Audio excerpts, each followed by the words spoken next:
Yes.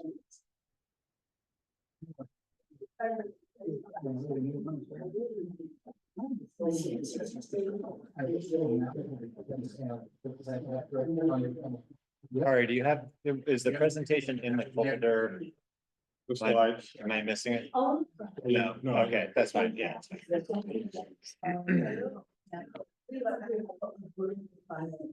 Because otherwise it was a landlocked, so it's 300 feet long, so that we can say we have 100 feet as well.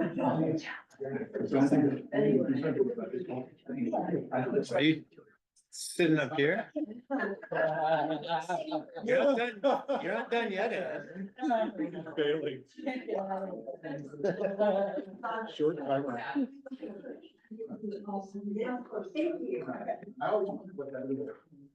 Yeah, so that, it just took. Hillary. How was it in Pennsylvania? Cold Cold. and Yeah. snowy, Same here. but yeah. You were in Williamsburg? Williamsburg. Yeah. I wore my winter coat every day Wow. for once, Wow. you know. You just can't face the snow, it will find. It does find you. Nobody blamed me for bringing the snow, so. Small victory.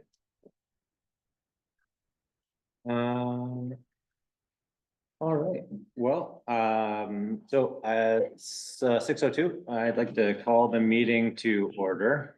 We're going to operate in a little bit different order than we usually do. We have an informational session for town meeting scheduled for 6 o'clock. So we're going to roll through that first, and then we have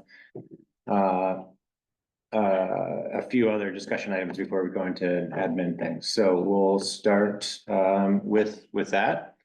And to help kind of guide the conversation a little bit, Kari has prepared some brief slides to kind of go over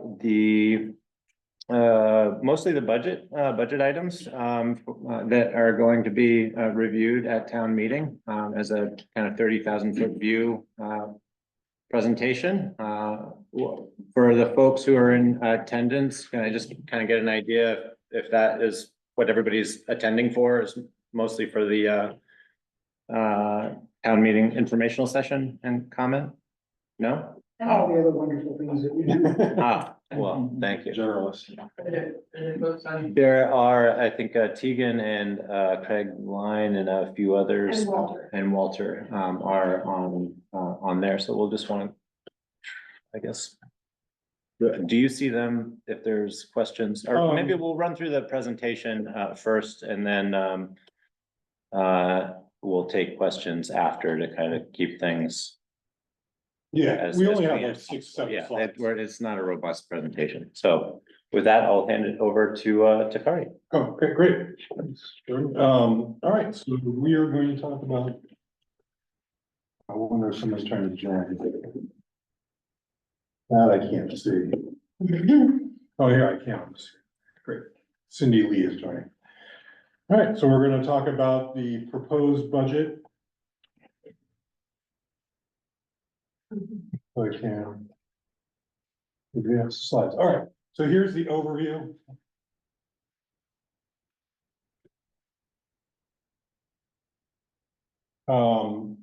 The town budget is broken into 2 categories: general government and highway department. So highway department covers obviously the highway department, general government is everything else. And in that case, on the in terms of expenses, we budgeted for a 7.3 decrease from last year's or the current year's budget. And I'll get into that a little bit in detail. On the other hand, highway department shows an increase of nearly 15%. And putting those 2 items together, those two categories together, it's 1.78 million, or an increase of 5.3%. I'm going to speak a little bit about where that increase comes from. Of course, at town meeting, there's also the opportunity to vote on a number of other special warned articles, and if we include all of those, the total budget, expense budget would be 2.2 million, or an increase of 4.7%. So that gives you the big picture.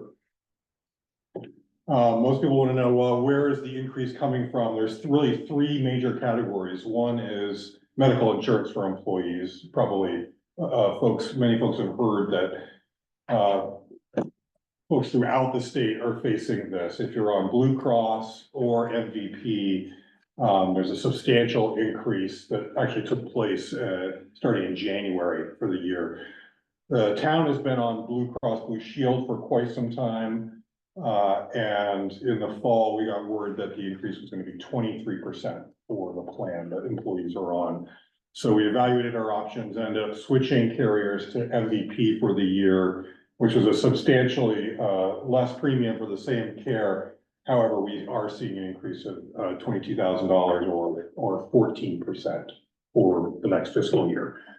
Yeah, so what we're talking about is the fiscal year 2026, which starts in July. The second category is capital expense. So this includes equipment and other, large investments. Highway department equipment are most of the items. In this case, we've got the new grader that we're paying for. We've got a truck that we committed to and in the past year, and then a couple other pieces of equipment that we're just paying off. And then on the general government side, we retired the bond on the town office, but we took on the bond loan for the dam. So putting all of that together, increase over the current year of about $30,000 or 15% for that category. And then the third category, where we're seeing a large increase, is road maintenance. And so road maintenance is all the materials that are used for maintaining the roads. So gravel, sand, salt, signs are in that category, guardrails, things like that. But what we did in this case, and just remember back to last year, by this time of last year, we had blown through our gravel budget already and ended up exceeding that budget by close to $50,000. I think it was $130,000 that we spent last fiscal year on an $80,000 budget. So we zoomed out, we did a 5-year average of all of those materials. And what we noticed is that they vary wildly, quite a bit, especially gravel, sand, salt. It just depends on, it's weather dependent. So we took sort of not the highest points, but a conservative, above average for most of the categories, what we felt we could live with and what was reasonably conservative, and putting all that together, we're budgeting for an increase of nearly $31,000 or 16% in that particular category. Okay.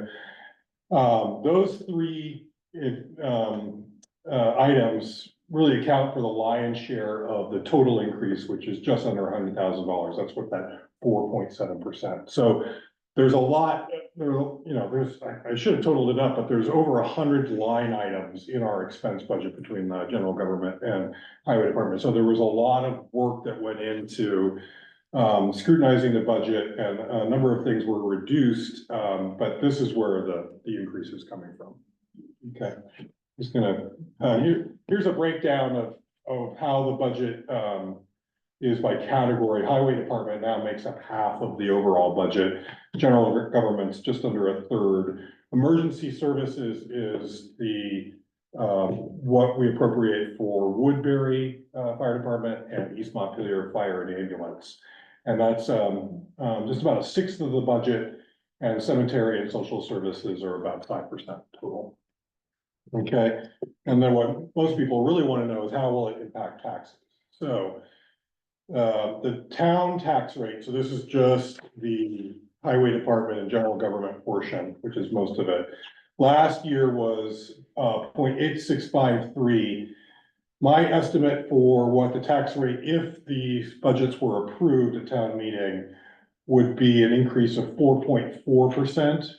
And that assumes no increase in the grand list. I don't know how that, I don't have enough experience with the town to say what would be a reasonable assumption, for increase in the town list. It did increase this year's grand list did increase over the past, but it's modest. It's not like have a lot of projects in development or anything like that. But anything that increases the grand list is the denominator in the equation, so that will reduce the tax rate. And then the town tax rate, of course, is only a portion of the property tax rate. What Washington Central is estimating, based on their expense budget, is a 2.6% increase up to their tax rate, the education tax rate next year, which is quite a bit less than we've seen in recent years. That's good news. And by way of comparison, the education tax rate is about 70% of the total property tax rate, with the town being about 30%. So there are quite a number of assumptions in the education tax rate. I studied a little bit over the weekend and called a couple of people today. One of the reasons that increase is so much lower this year is that there was a surplus in the fund last year of about $63 million. It's a healthy surplus, and the assumption is that's going to be put into bringing down the property tax rates. So that's good news, but it's not something that we can count on every year, of course. Okay, and here is the article regarding the town budget. Shall the voters authorize total highway and general fund expenditures of $1.783 million, of which $1.4 million would be raised by taxes and $341,425 will be raised by non-tax revenue. We do generate a bit of revenue. The biggest item is current use for people that enroll in the current use program. There is also property in lieu of taxes that the state provides for state-owned properties in town that they don't pay tax on. And then the town clerk is collecting different fees and other sorts of revenues. So my conservative estimate for that is $341,000. So that is the budget. I just have one other slide, which just shows you what the other articles on that we'll be voting on at town meeting. Articles 5, 12, and 13 are with regards to the cemetery budget. It's a separate item, and a new reserve fund that's being proposed for the cemetery. Articles 6 and 7 are the Calais Library and our list of social service appropriations, very familiar, similar to last year. 8 and 9 have to do with a new proposed reserve fund that would be specifically for the town of Calais to fund our portion of improvements to the fire department facility, which we co-own. And then also a new reserve fund for the town garage, with the feeling we need to get started saving for eventual replacement or at least improvement to that facility. Articles 14 through 17 have to do with property tax and delinquent tax collection, virtually identical, maybe identical to last year's, and 18 through 21 have to do with the 2 fire departments. Okay, so I will stop there and see what questions. So before we open it up, I think there are a couple of other things to note about the budget. If anybody else trying to get in on Zoom. Sure. Sorry, go ahead.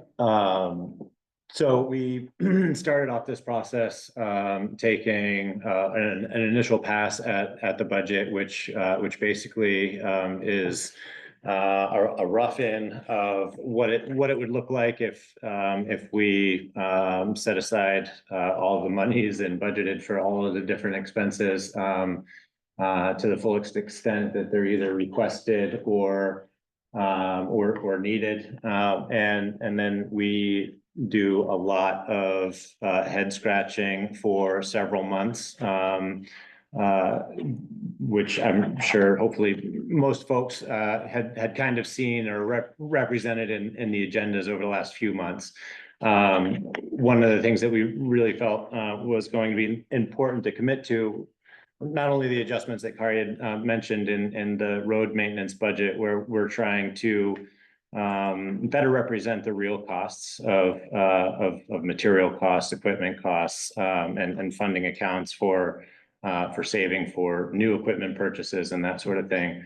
But we also wanted to work our way back towards restoring some of the allocations for the various subcommittees as well. So while we didn't, in a number of cases, we weren't able or comfortable with funding everything entirely as requested by the subcommittees, we did work pretty closely with subcommittees to move back towards a more normal level of funding because those had seen a pretty significant hit during flood response periods and times of increased expense post pandemic. So we were trying to chip our way back towards funding some of those initiatives as well, which I think is important to note. But those are all represented in the town plan in much greater detail.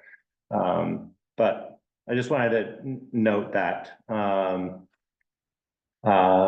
And short of that, I guess I'll open it up to, I guess I'd like to start with the select board to see if any members of the select board have any questions or clarifications that they'd like to see. I think I'm right in saying that the capital expenses that you alluded to, that's a high. And we expect it to level out over time, at a lower amount. Is that correct? So this is based on a multi-year capital budget where we plugged in not all items at this point, but all the highway equipment, the facilities, and the dam. And I would say that the goal would be to shoot for stability. It may be that we can come down somewhat in future years, but given the big picture, I think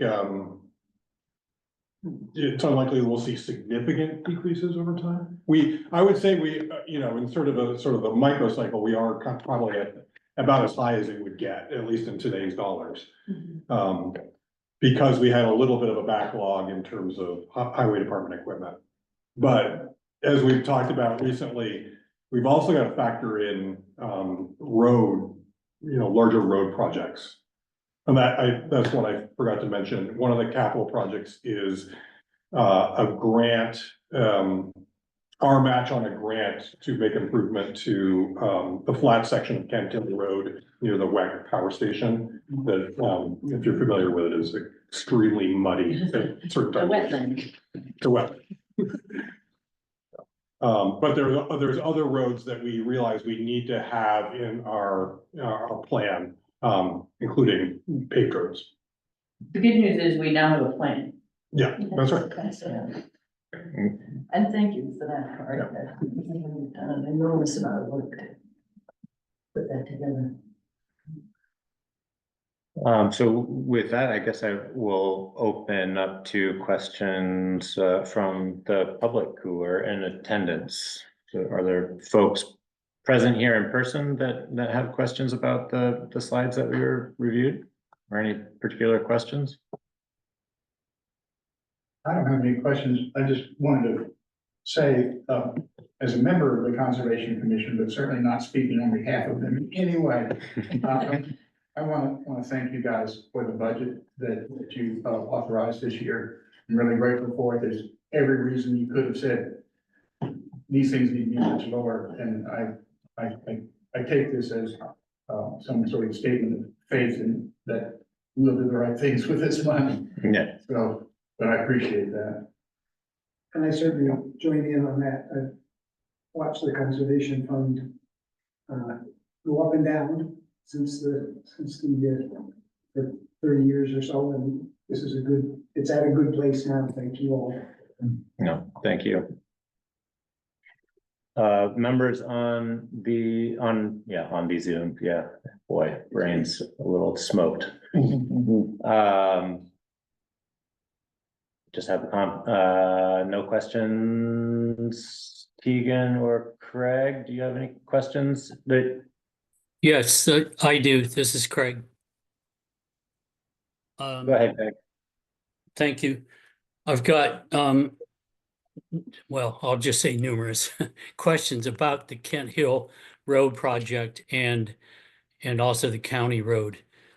Kari, I read your information about that on Front Porch Forum. I love having the uh, town meeting primers that Tegan has been putting out, and Kari, really helpful. I only got my town report in the mail today, so I haven't had time to look at it at all. But getting this information ahead of time is really helpful. I know the road well. I drive it most days to go get my mail. Um, and I've seen the mud fluctuate from year to year, depending on the weather, of course. And when a major thaw comes in the spring, of course, it is a road that passes through a wetland. And so I guess I'll just start. My first question is um, if there have been studies done and by whom and what the results were of that. My basic question is, will whatever is done actually work? Will it last? And Kari, I'll pause here for a moment. Kari, if you could remind me of what the town share is it 34,000 something? I don't have it, but It's, let me look that up, Craig, but I can respond, but I don't have all of the history of that project and that grant. If anybody has more knowledge of it, please, but I can share what I know about it. Yeah, I mean, my information is probably pretty similar to Kari's, but, I can't speak to what studies, were done, but some study was done relative to the problem that it represents and, the impact of trying to maintain a road that, is a habitual problem area and sucks up material, and that material goes somewhere. So to stop that and stem that process of constant repair, perpetual repair. The recommendation and design is to do what's called a French mattress, which basically is a matter of stripping out the road bed material substantially so that it can be replaced with larger pieces of aggregate that allow for the more free flow of water through the roadbed surface on either side to mitigate and minimize the amount of material that just gets pushed down into the subbase area. So it acts kind of like a giant French drain for a road system, essentially. And then the road surface is then, dressed as it normally would be. But the idea is that that the material stays segregated and is significantly better draining than what we have now, so that we don't have the frost heaving issue and material that just kind of disappears into the sub base. Yeah, that matches my understanding. I would just add that the grant is a class 2 state highway grant. I don't know what year Toby was able to secure that, but I know that it expires December of 26. So, yeah, 26, so that's, yeah, no, I'm sorry, 2025, that means we need to get it done by December of this year. And it's a 20% town match, and we have budgeted $30,377 is our 20% match. okay, thanks. My experience has not been so much frost heaving, but a lot of mud and a lot of washboard in the summer. I'm not trying to say that there's no need for anything, Um, I'm wondering about the fact that it goes through the wetland and wondering if there are permits needed through the Department of Environmental Conservation for protection of the wetland, for prevention of silting going downstream. Will the road need to be closed? And if so, for how long? I was curious about how deep it would go. I assumed that it would be larger material going down low and then increasing. I'm assuming there's road fabric put in, not just horizontally, but on the sides as well. Is that true? I mean, these are details I know about, but just don't know if they're appropriate. I'm curious about the design. Well, Craig, I can't speak to that, and I'm not sure anybody here could.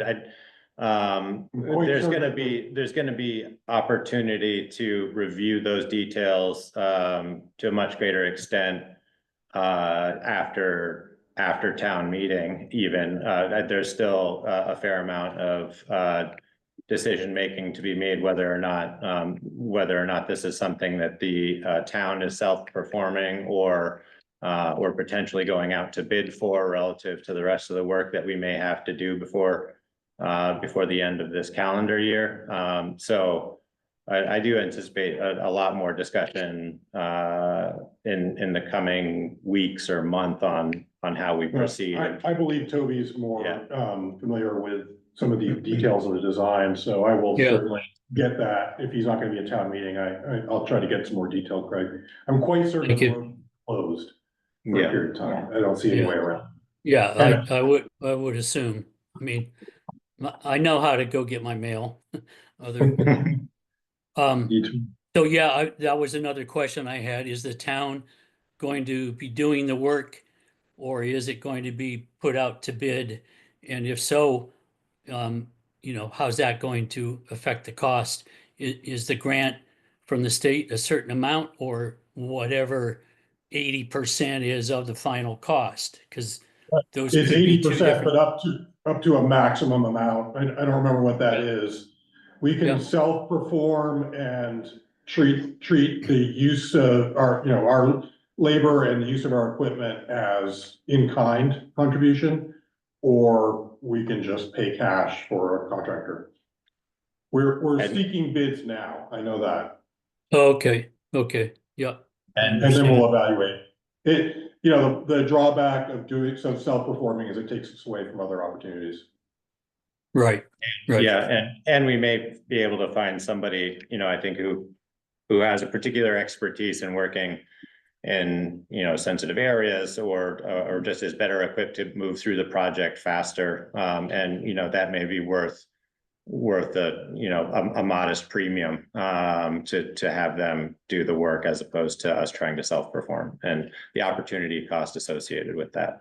The other thing that I'd mentioned, and this might be a little premature, is that there's some new information about the designation of the Worcester Road, Kent Hill Road, North Calais Road to Foster Hill Road being a federal aid highway designation, which was surprising to everybody that learned about it as of like Thursday, Friday. And they're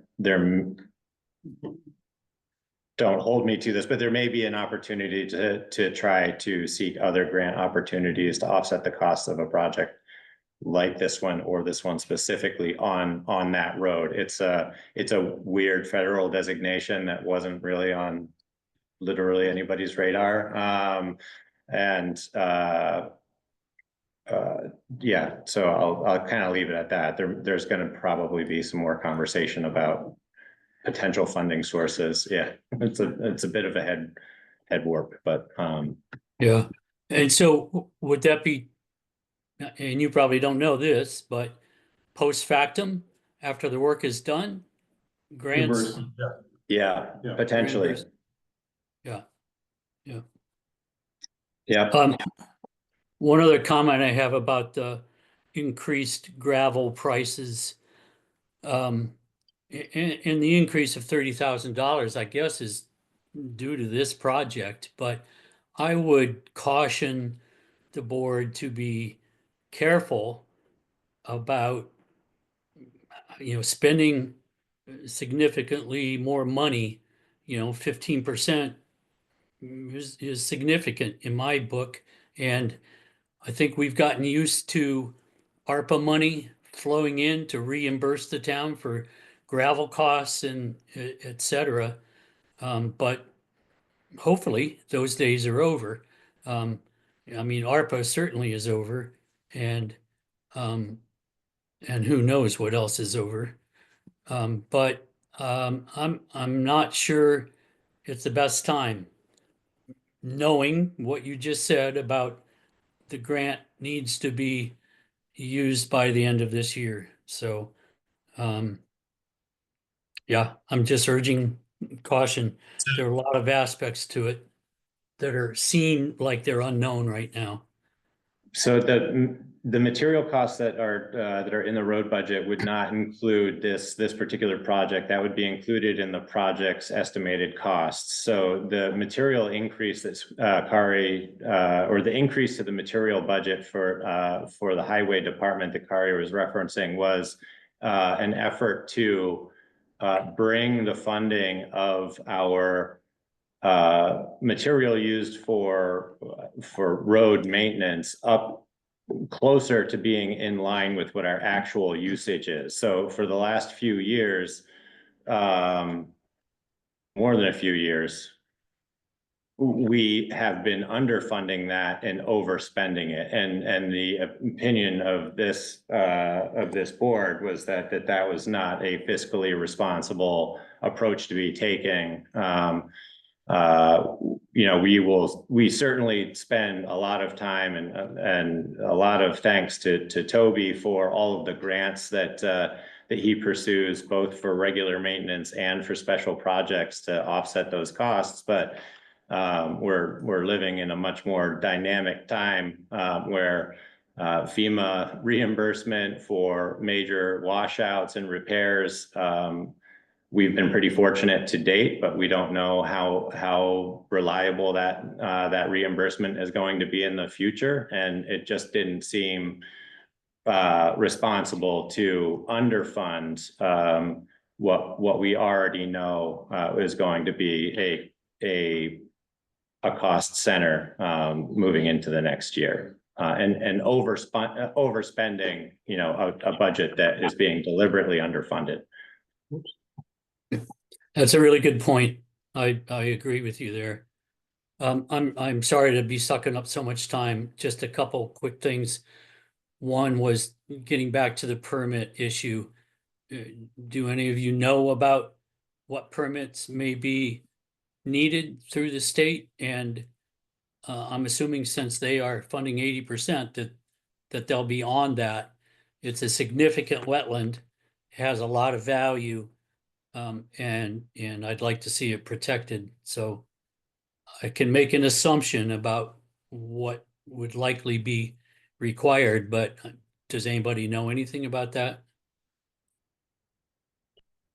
We don't know the detail of that. I would make that assumption as well, that the state will require a permit and will probably be monitoring the activity of whoever's doing the work. Yeah. What's the timeline? When do you think it could potentially start? The summer. Needs After to mud be, season? yeah, needs to be done, reasonably by October, I think. Yeah, yep. So my other question, Kari, is something I raised last year, and that's about the county road, which continues to break up. It's worse and worse. Coming home at 5:30, I hit a couple holes. I thought I knew where they all were, but what's the plan for resurfacing the county road? So that's a great question.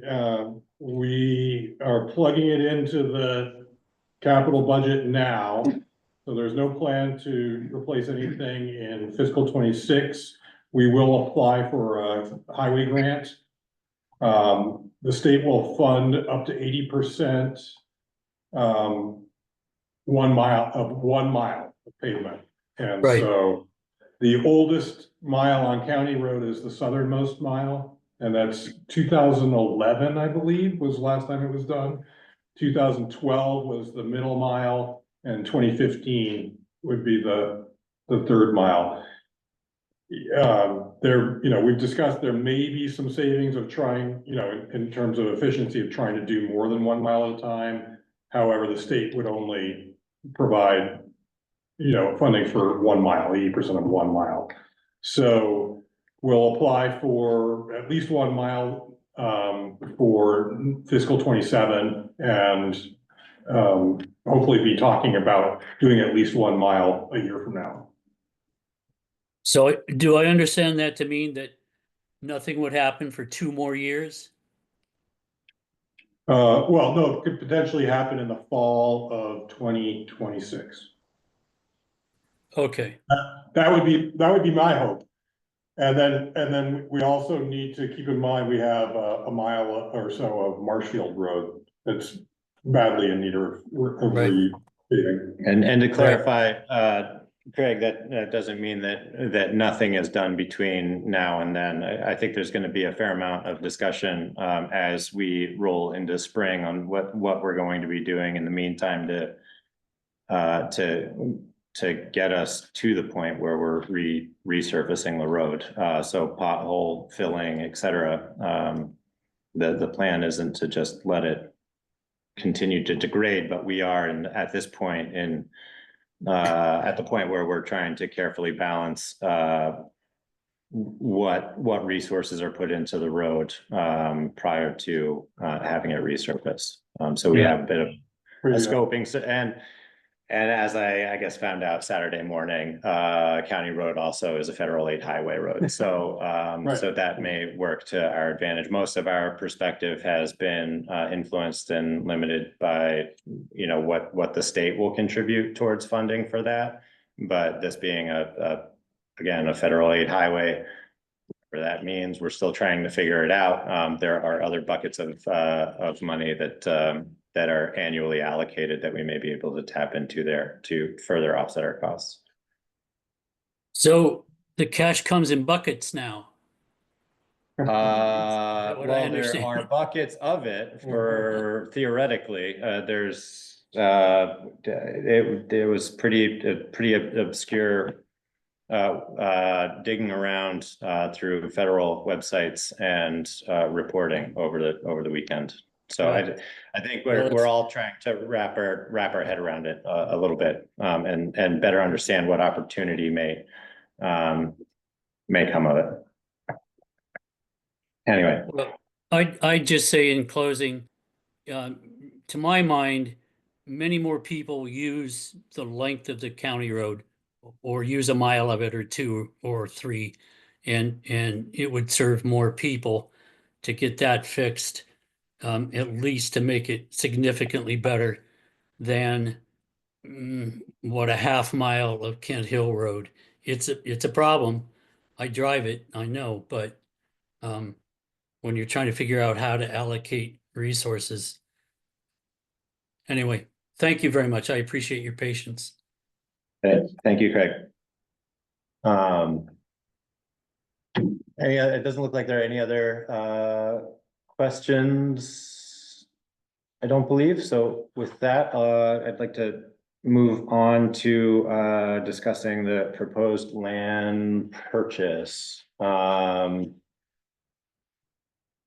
So we decided to add this onto this agenda because there was information kind of circulating that the town was reviewing a proposed land purchase. It was a proposed opportunity presented by Black Rock Coal, or the Pelchucks, and the property that they own off of the county road, which was the same parcel that was being considered for crushing and aggregate generation or storage for the town.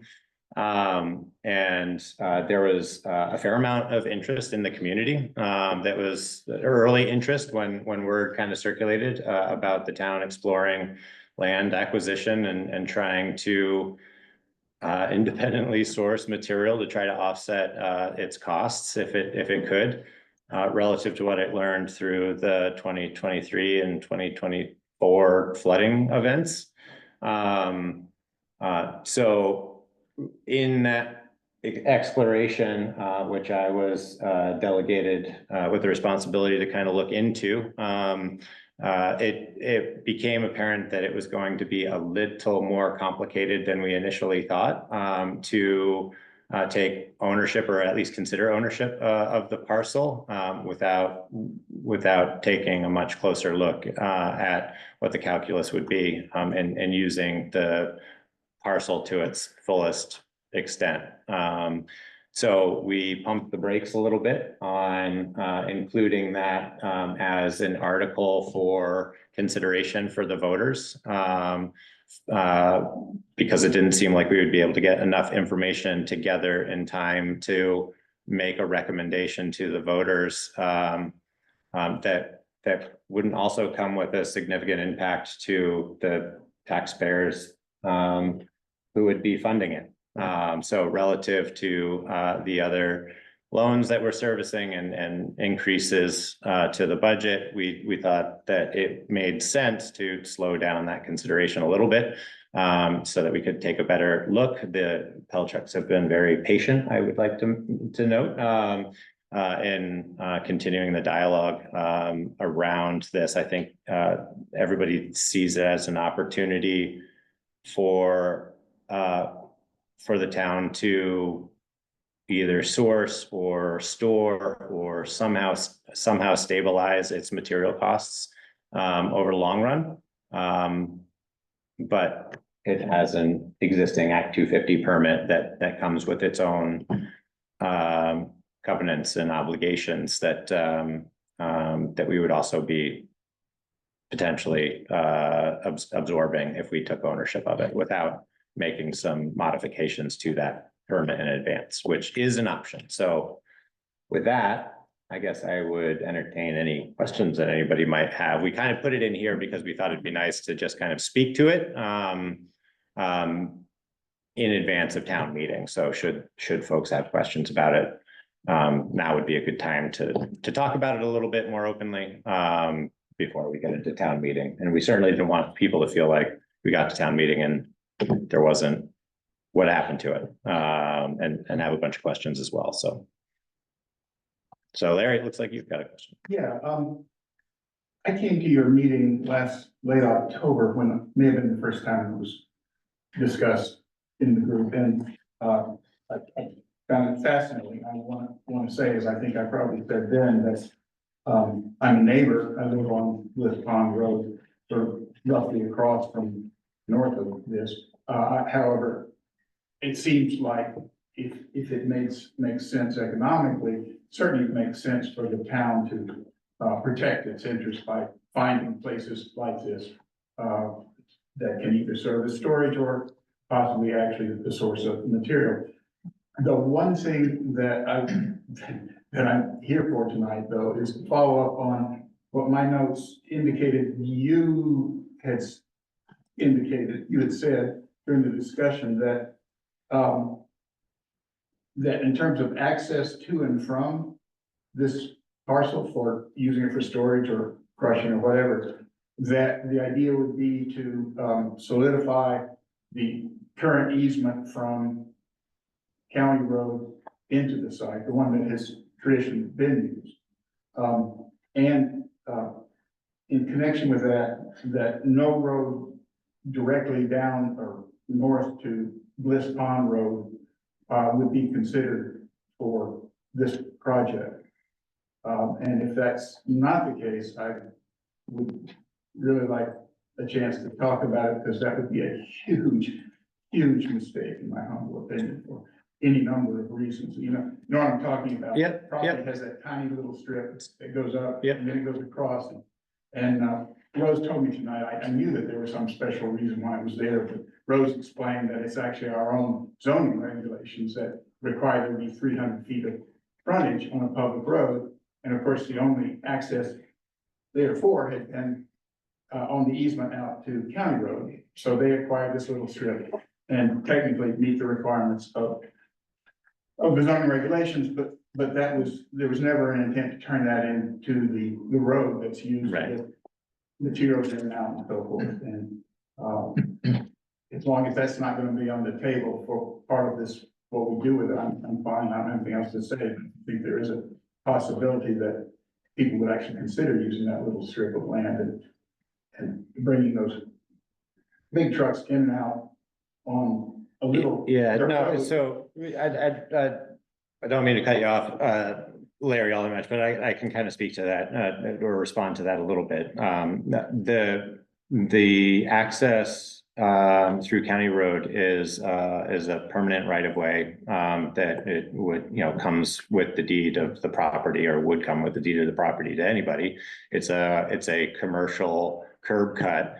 It is shorter into the parcel. There's about 50 reasons it's probably the most appropriate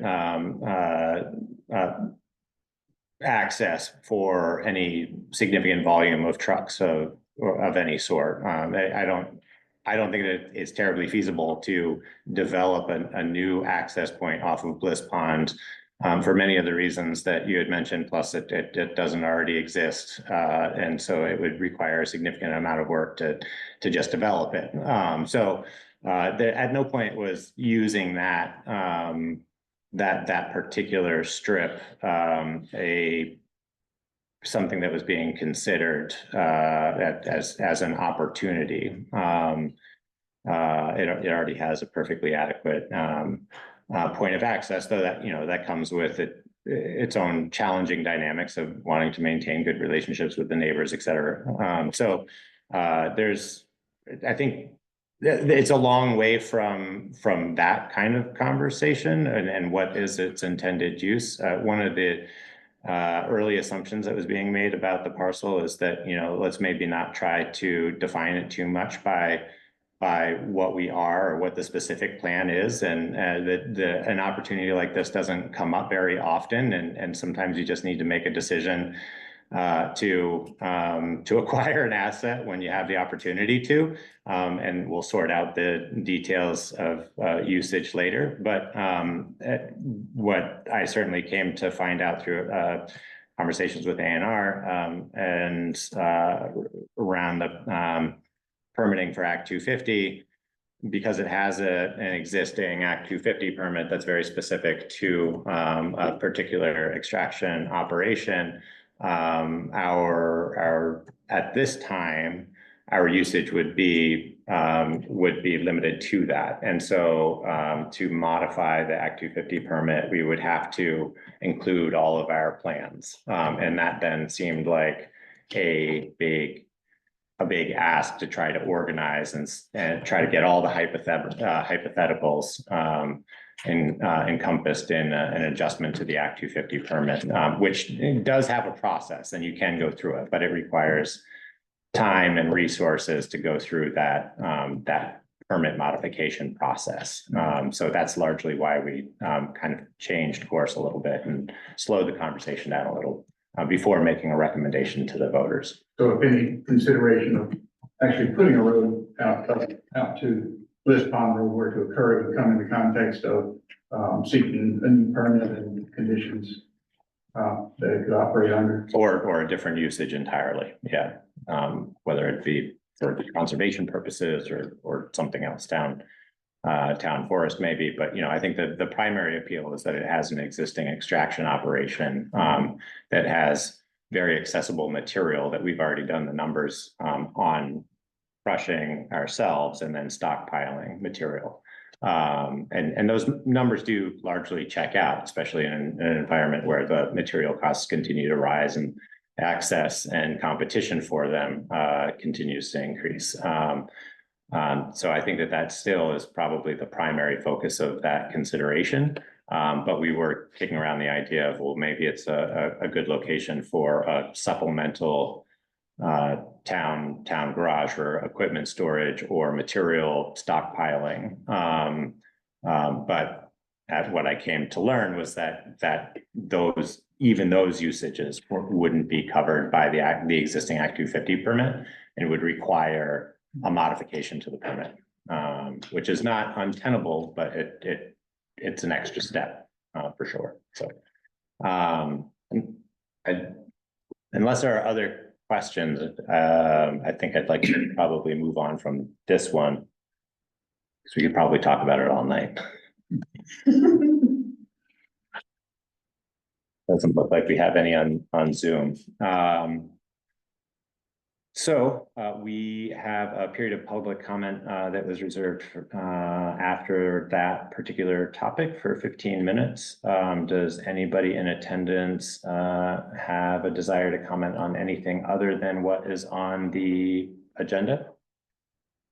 I just want to say, this town report is so wonderful, and to see Jamie right on the cover. So hard to make that damn happen. Everybody did. Yeah. This is really the essence of our town. And Barbara, I know you worked so long and hard, and Tegan, this is so beautiful. I nearly read it cover to cover the first day I picked it up. I just want to say, I'm so proud of our little town and all the good that everybody does. Thank you, Rose. Thank you. I second. Yes, Scott? I really want to thank the board for surviving.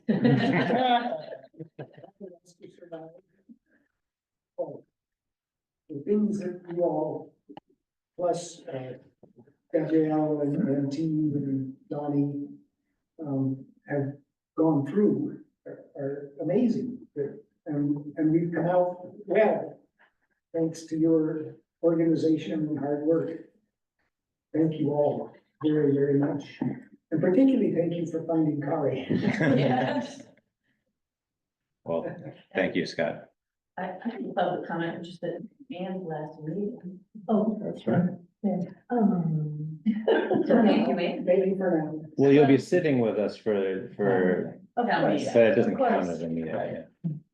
It doesn't count as a meeting, and I'm feeling very good that I'm leaving the town in wonderful hands. Thank you. Well, let's roll into some work then. Thanks, everybody. So administrative items, we have any additions or changes to the agenda? I didn't see any come in. Does anybody else have any last minute ones that need to be modified? Great. Like to entertain a motion to approve the minutes from the February 10th meeting, which were posted to the shared drive. Hopefully everybody has had the opportunity to review those. Does there need to be any discussion of those before entertaining a motion? That's good. Great. Thank you, Rose, as always. I wasn't here. Oh, right. Well, you were there for the last bit. I wasn't there for the 10th. Tegan. Did the note. Tegan, thank You weren't there either. Yeah, you weren't there either. Mhm. I'll move to approve them. And he went very quickly too. I did hear that it went very quickly. And I would accept Jamie if interest in running meetings going forward. Can I get a motion to accept the minutes then, please? And you got a second. I did, okay. All in favor? Christine, Yes, I did. And Jamie seconded. thank you. Aye. Aye. And I will abstain since I was not present. Okay. Vote to approve board orders also posted to the share drive and circulated. Everybody had the opportunity to review those. Does anybody have any comments or questions about board orders? Can I get a motion to accept and approve Approve the board orders. And sign them. and sign them? Thank you. I will second that. All in favor? Aye. Aye. Any opposed? No. The vote to clarify the transfer from FEMA fund to highway capital fund. So last meeting, of course, you approved this transfer of $176,000 from the FEMA fund Right. to the highway equipment to replenish the highway capital equipment fund after the payoff of the mower and the purchase of a new Ford F600. When I went to actually execute that, I realized, oh, the source of that is actually two different accounts, because there's a 2023 project, 2024 project. I think that's fine, but I think it would be good for the record to, just to clarify that, so the motion is in the memo there that I would recommend, but just putting the exact amounts to the source of those funds. So I will move to authorize the transfer of $141,255.25 from the 2023 FEMA fund to the Holloway Capital Equipment Fund, and $34,799.66 from the 2024 FEMA fund to the Highway Capital Equipment Fund. Rose, we have that language for you. Yeah, that's what I was gonna say, just email it to me. Okay. Yeah. Stop, There you go. you gave me SB two, which was 5 documents, but I didn't get SB one, and so that must have been where your memo was. But anyway, if you just email it to me. Thank I will you. second Chris's motion. Okay, thanks. All in favor? Aye. Any opposed? Thank you. Thank you very much. Thanks, Kari. Keeping that on the up and up. 2025 appointments. So this is for Barbara, mostly an opportunity just to review kind of the status of various applications. And to kind of talk through the timeline of what I anticipate the appointment process to kind of look like over the next few meetings. So I'll hand it over to Barbara for a status update. Okay, so you have the two updates in your file folder. I trust that you've taken a look at that. If you have any questions, let me know. So what I'll do between now and your next meeting is I will compile everybody's statements of interest and any skills and qualifications that they've sent as to why you should consider them, and compile that into a report for you for your next meeting.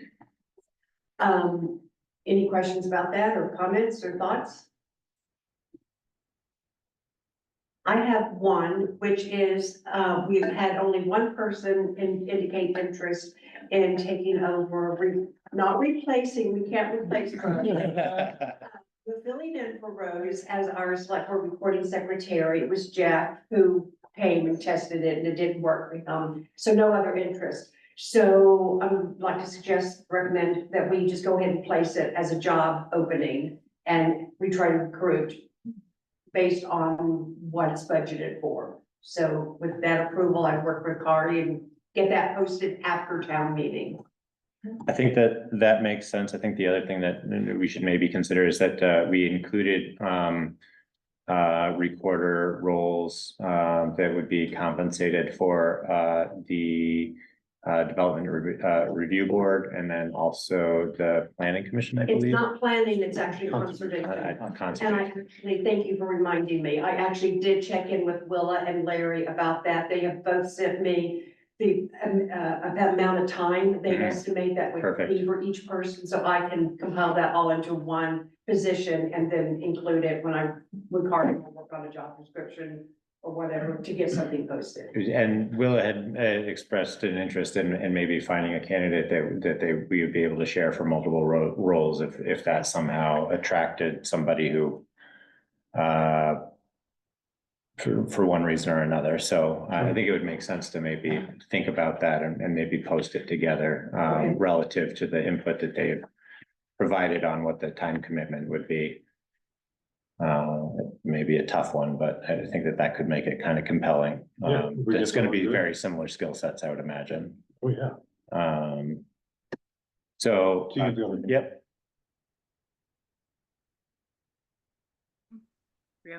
I did say when this came up a few months ago that if you all were without a recorder, if Rose was ready to step down and there was no one to take her place, I would do it in the meantime. I don't want to do it forever, but I am happy to fill in when Rose is finished if we haven't found someone yet. Thank you, Tegan.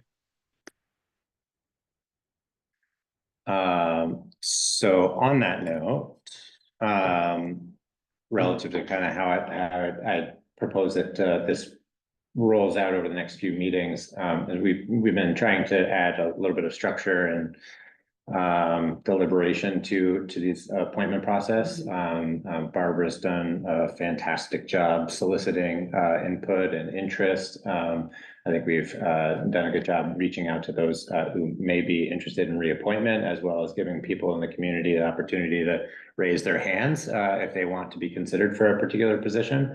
And so part of what we were thinking we would do is because the first meeting immediately following town meeting is largely an organizational meeting, and it would, I think, be hard to kind of coordinate any interviews for that particular meeting for the subcommittee appointments. That will continue to handle the annual appointments in that organizational meeting, which is March 14th. Is that right? Oh, maybe, I don't have that date in my head. Same as February, it's the 10th and 24th. 10th, yeah, sorry. So our first organizational meeting will be the 10th. We'll run through our standard list of administrative items for that meeting. And also look at the annual appointments and hopefully making those. And then that would leave us with an opportunity to coordinate participation in, I guess I'll call them interviews for a lack of better terms, but to review folks' statements of interest for the subcommittee appointments and try to work through as many of those as we can, I guess, on the 24th. I just want to make sure I understood what you said, because I'm a little unclear about the process here. So on the 10th, we're doing nothing about the appointments, or? We'll be doing the list of annual appointments. So the annual appointments are kind of the standalone The annual positions. appointments are like the animal control officer Correct. list, right? So are we going to talk with the folks that are going to be, what is the process before we have a decision? I would recommend that we invite the folks who are up for annual appointments that we'll be considering to come to the meeting and answer questions. They'll also have submitted letters of interest for us to review in advance, but generally, and this is imperfect still, you know, part of this is a continuous improvement plan, but the annual appointments tend to be uncontested folks, you know, wanting to just continue to hold and serve in that particular role. And so last year, we broke them out separately so that we were considering annual appointments shortly after town meeting because they were quote unquote easier decisions. And then the subcommittee appointments, we would invite candidates for those appointments to come to the meeting on the 24th to respond to questions. And also we should have their statements of interests in before that meeting for us to review. Thank you. Does that help? Does it make it about as clear as mud? We did, it's somewhat helpful. So for the annual appointments, there's a new person, a new name for a second animal control officer. Will that person be invited to the meeting then? Correct. Got it, okay. I don't think we have any annual appointments that have multiple candidates expressing an interest. That's correct. Yeah, which is generally the case. Okay. All right. Thank you. So many people. It takes so many people to run this town. Roughly a village. All right. Yes, and thanks to Barbara for keeping all these lists. This is a lot. And it is a lot, and I do appreciate it, Barbara, especially as I've pushed to try to add structure to some of this. Like, really, it's an effort to add structure and to break it out a little bit so that we, as a board, can make a little bit more deliberative decisions about things. So unless anybody has any other questions about appointments, I'd like to move on to next one. Can I just do a quick Oh, update yeah, on sure. the constable? Yes, please. So, Right. we had asked the town attorney to, do a little bit of research and give us, Right. legal implications of not having a constable or having a position and not having it filled for an extended period of time. And he still has not had a chance to do that, so it probably makes sense to hold off. He's going to look at it in general, but also specifically what Middlesex did. But I can tell you that we were contacted by a gentleman from Hardwick, former law enforcement, who's interested in the position. I spoke with the town administrator in East Montpelier. They're open to the idea of sharing. They don't use their constable very often, once in the past year. And I also spoke with Wilson Hughes, who was our constable for many years.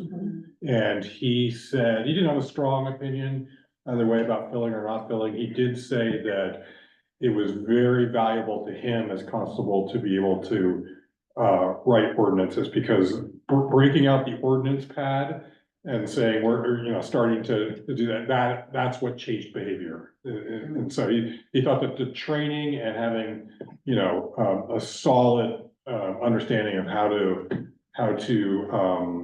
write a citation was important to the role. Doesn't Buffy do that? She's on animal control only. We don't I know, have, but I thought the animal control officer had the authority, at least in the given animal. Yes, that's right. That's right. Oh, okay, so you're talking about different issues other than. Specifically constable, but, Yeah. anyway, that was the bit of research that I did on this topic, but more to come. yeah, it was a question that Tegan raised about there being a problem if you had the position and didn't fill it, right? So that's the. Right, still and unanswered That's why question. Middlesex discontinued the position, Okay. but Matt Bloomer's gonna go look into it after town meeting. And this person from Hardwick has training as a police officer, you said?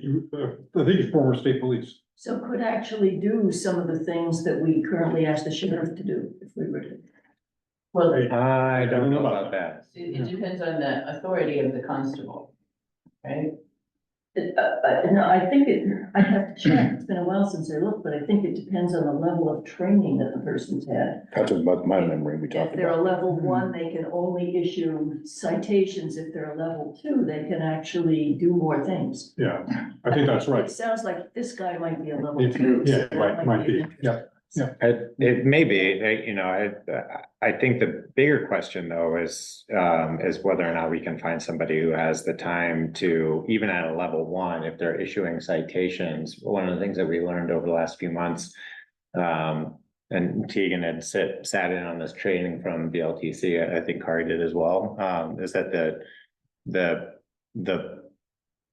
the burden for showing up to court dates and compiling evidence when writing citations is pretty significant. And I don't know that, I can't speak to what Wilson's practices are, but or were at the time, but it sounds like the role is a greater commitment of time than it's being compensated for. And that does represent a certain liability to the town to enforce its ordinances. If we're going to be issuing citations for our ordinances. So I think we need to kind of carefully consider whether it's worth trying to stand up our own constable, either at the level 1 or level 2, and whether or not we should be sharing that resource with another town, because that individual theoretically would have already made the commitment to the time commitment that comes with writing citations, going to court appearances, and compiling all of the reports necessary for us to comply with the statutes. As part of that analysis, you might look at the cost too. Right. This person's cheaper than the sheriff's department. Yes.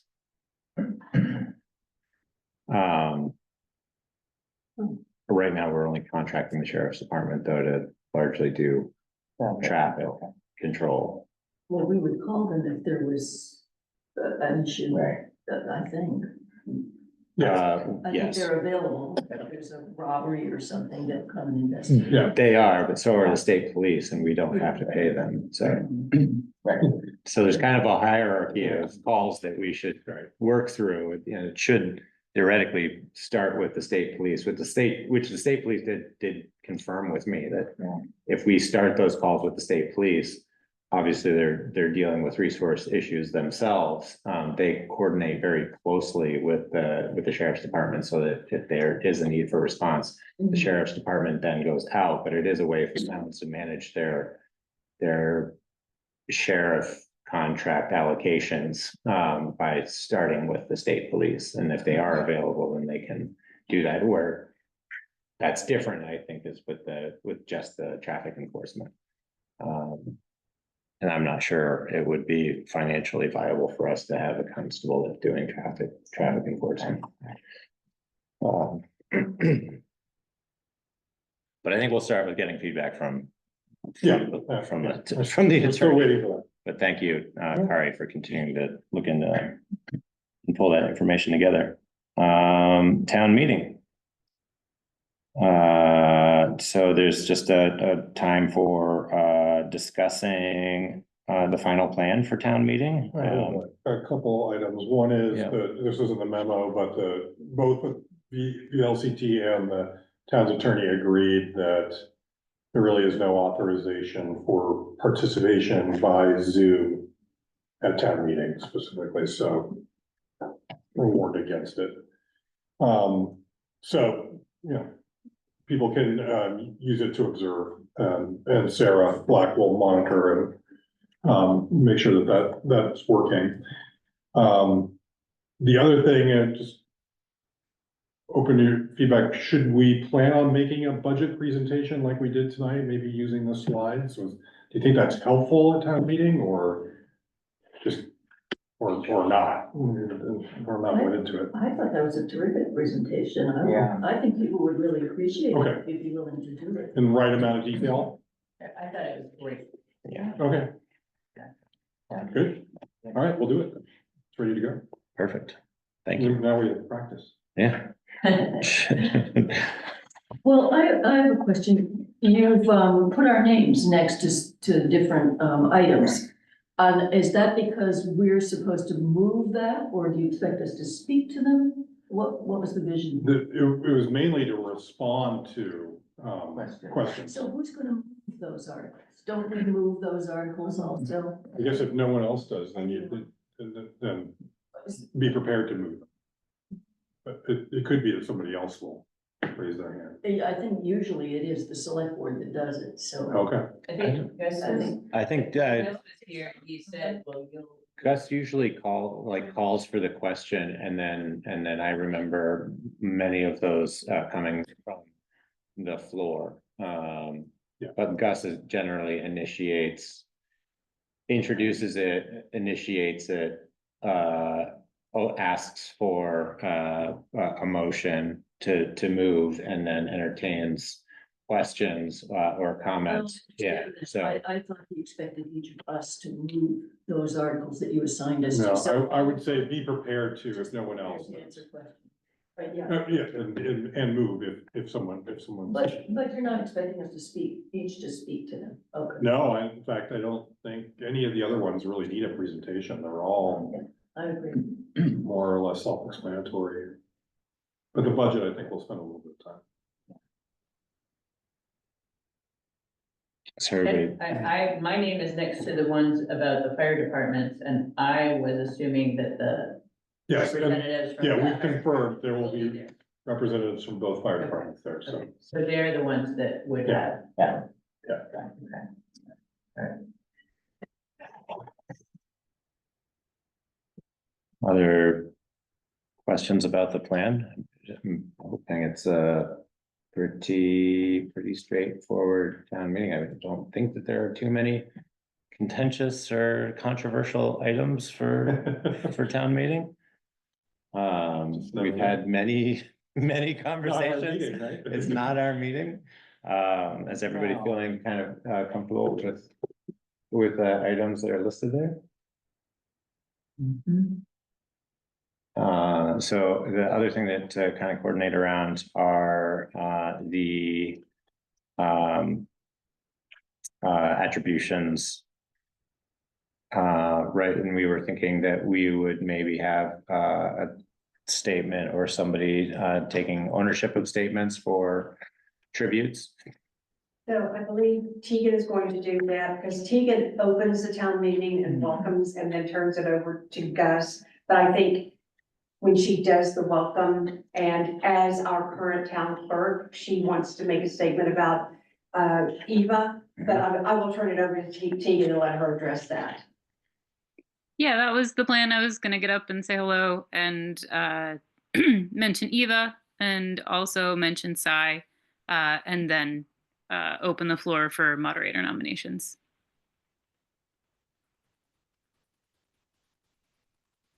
Sounds brilliant.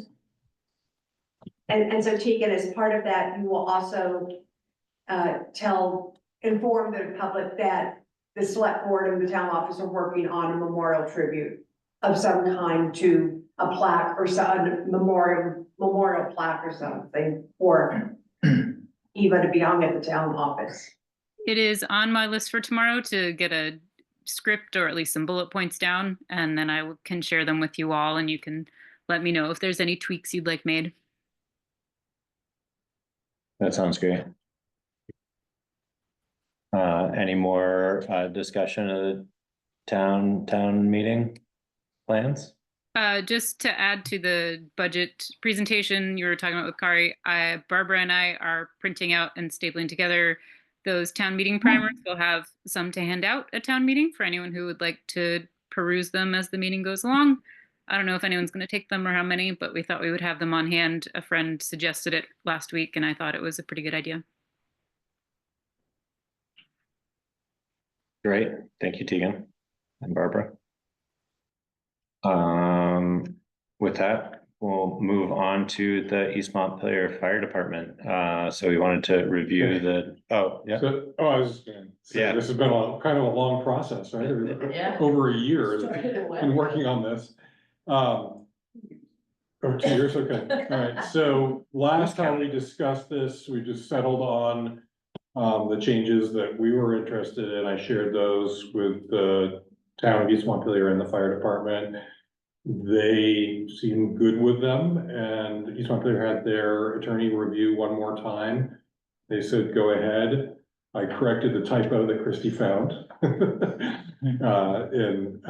So I think we're ready to move forward and authorize Jordan to sign it, and then we would send a signed copy to the other parties and they could get it signed and we can get this done. Well, I move that we authorize Jordan to sign the interlocal agreement. I will second that. All in favor? Aye. Any opposed? Well, thanks.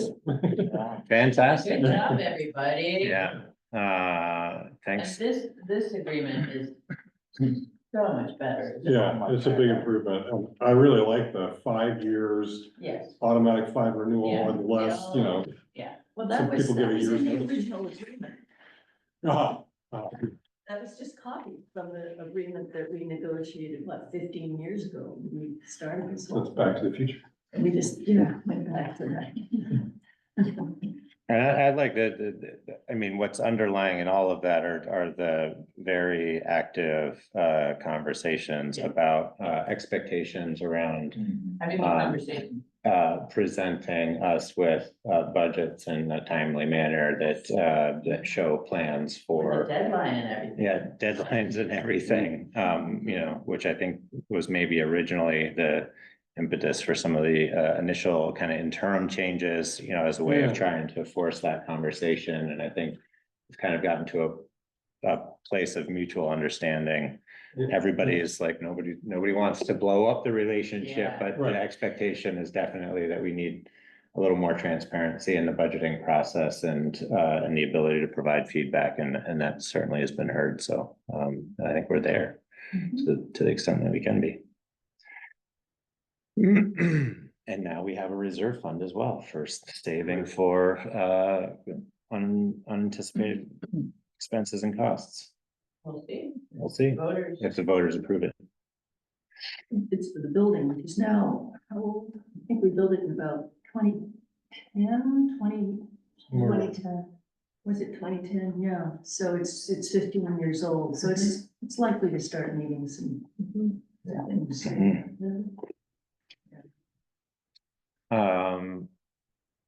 Select board member orientation. So. Review a draft agenda? Is that for? Of Yeah, an orientation session. So this was, idea here is want to do a good job of getting new members up to speed. So they know what the role is, the responsibilities, what the tools are. I know. I mean, it's quite a learning curve, Excellent right? idea. Bill and I are now ready for it. Yeah. I'm looking forward to going through it myself. Well, that's a good point. So this is a first draft, just, and we'll say we drew upon the, VLCT's select board manual. So there's already quite a bit there, but we've also tried to tailor it to Calais' specific position, but, you know, we can do anything we want with this. I mean, it's really up, it's really the select board's, authority to orient and train its own people, but, we're happy to help with this. We've already set up a time. Is that right? Did we determine? No, I'm time? still waiting for one person to Okay. do the full Okay. response. We're in the process of setting up a time for three people who are relatively new. Might be me. But of course, you all are welcome to participate as well.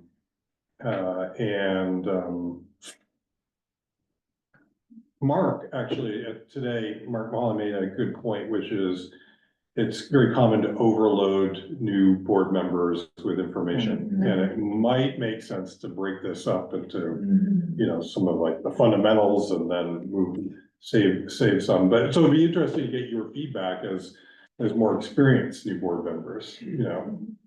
So anyway, this is a starting point.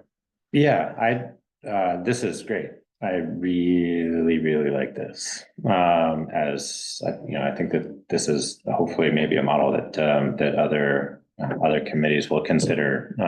There's a ton of VLTC trainings that come with stuff, and just better understanding the roles of the various committees and boards. One of the things that I really enjoyed when I came on the select board initially, we were also new that we had kind of a 1 or 2 dedicated meetings that were like a Saturday. They were used mostly for like trying to get a hold of like budgetary things and an introduction to all of the things and closets and where are the keys for things. We had a lot to learn, but you know, with things stabilized and with turnover stabilized a little bit, I could see the value of running maybe a special meeting both for this orientation so that the entire group gets to kind of do an orientation together, but also maybe allocating some time to just kind of talk through the rhythm of the calendar year. Because I think that this board over the last few years has put together some pretty like well-organized systems and kind of a cadence for dealing with certain business throughout the year. And then I think it would be helpful to look at where the gaps in the year are and think about like what are the initiatives that the board might want to take on. Because I think that that's really the only way that we can feel like we have a little bit of control over some of the things that we're getting involved with. Otherwise, you're just kind of continuing to roll through the calendar year as things come up, which, you know, with the addition of Kari, I think we have some long overdue opportunity to take a breath and be more deliberative in our decisions, which I think is a pretty significant change. For example, one idea was that instead of meeting with the planning commission once a month, as we did this past year, maybe rotating through some of the other boards and commissions. Exactly. Because we really haven't had as much contact with them as I would have expected, so. back to the training, what you said about our meetings, like that Saturday meeting, one of the things we did was we took time to learn about each of the major issues that we were dealing with. And that was really helpful, you know, like we spent, I don't know, what, a half hour on Curtis Pond Dam. We Right. met the road crew. And we talked about what they do. Actually, a trip over to the town garage for Yeah. new people is really worthwhile, just to say hi and meet the guys and see what they do.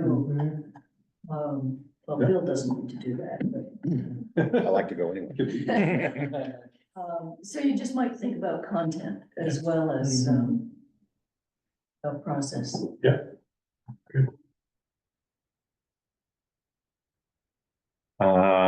So we have some proposed dates for treating this as a special meeting?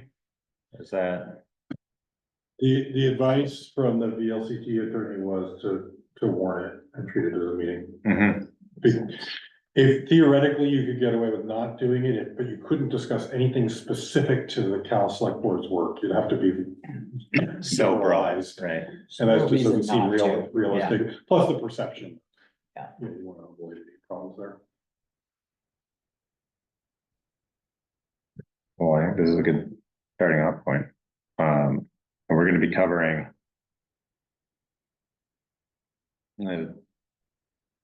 signing of the oath. I mean, some of the administrative things are just gonna naturally kind of occur in the organizational meeting after town meeting.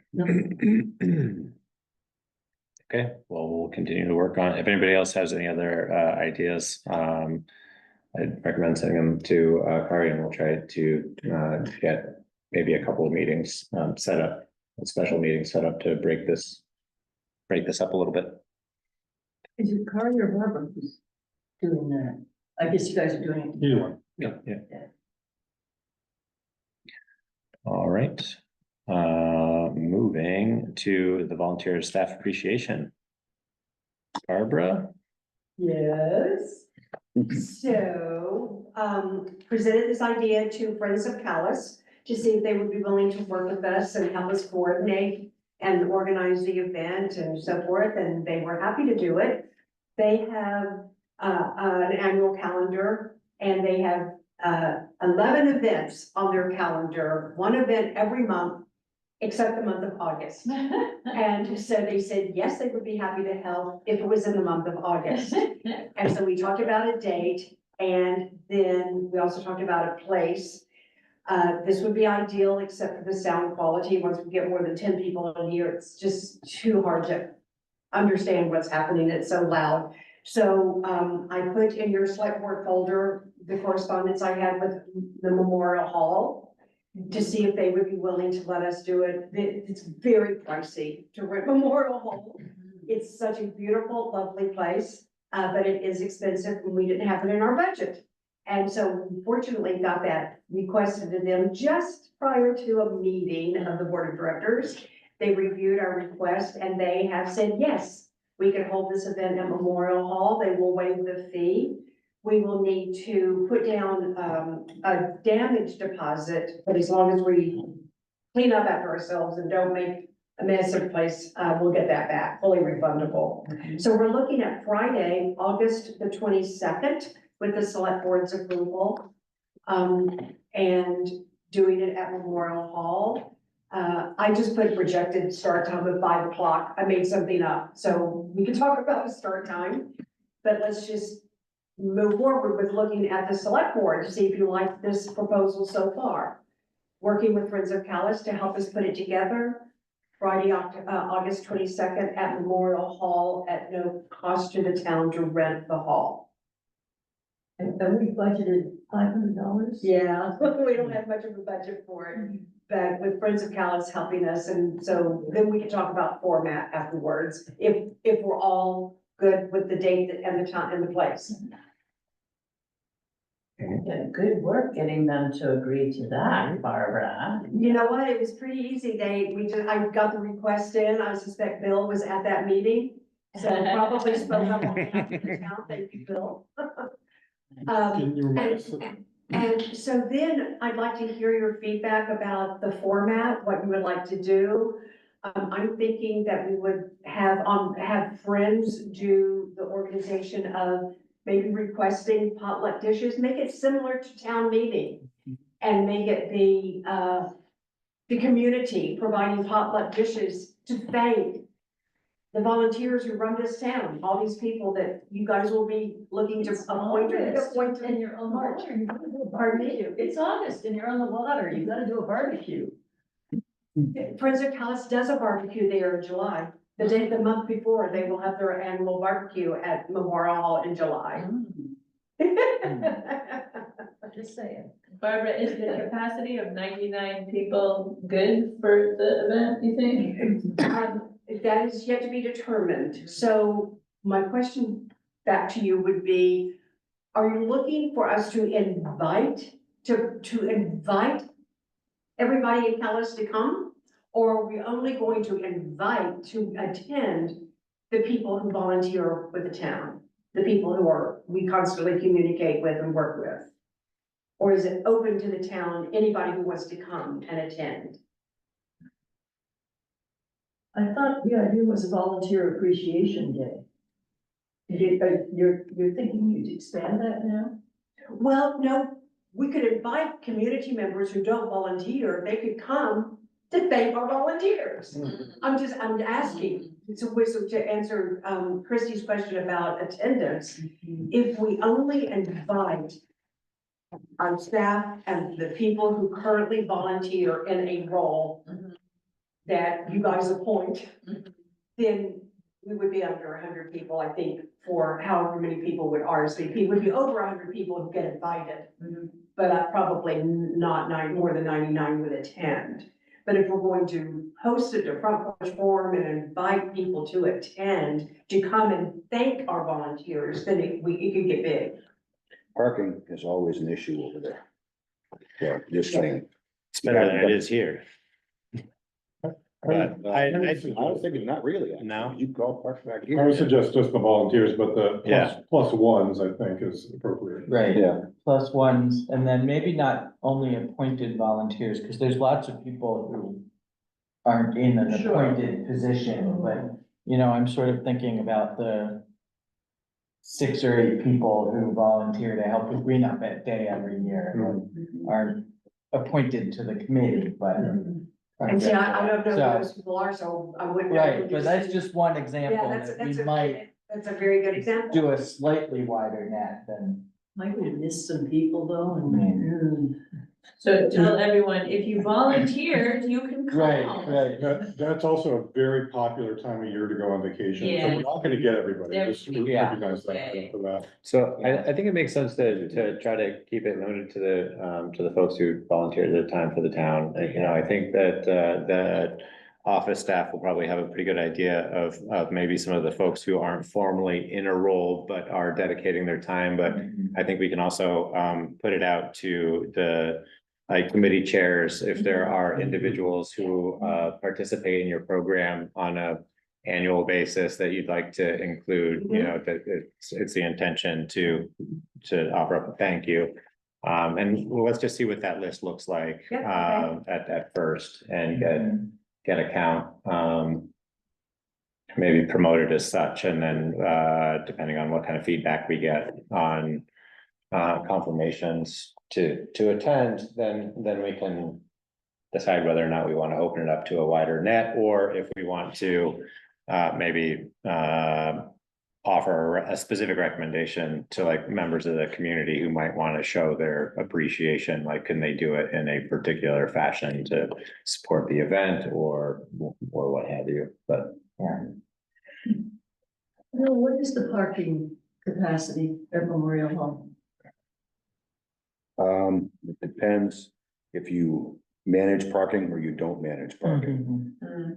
We really haven't really done it yet, but I think I've looked at it. I think if you can manage parking, you could get 25 cars, maybe 30 on site. But then you also have all the parking out by the fishing access, not the access itself, but the parking out there. Running it there early enough because the beach always sees quite a bit of people also. So carpooling would be a big deal if you people could do it.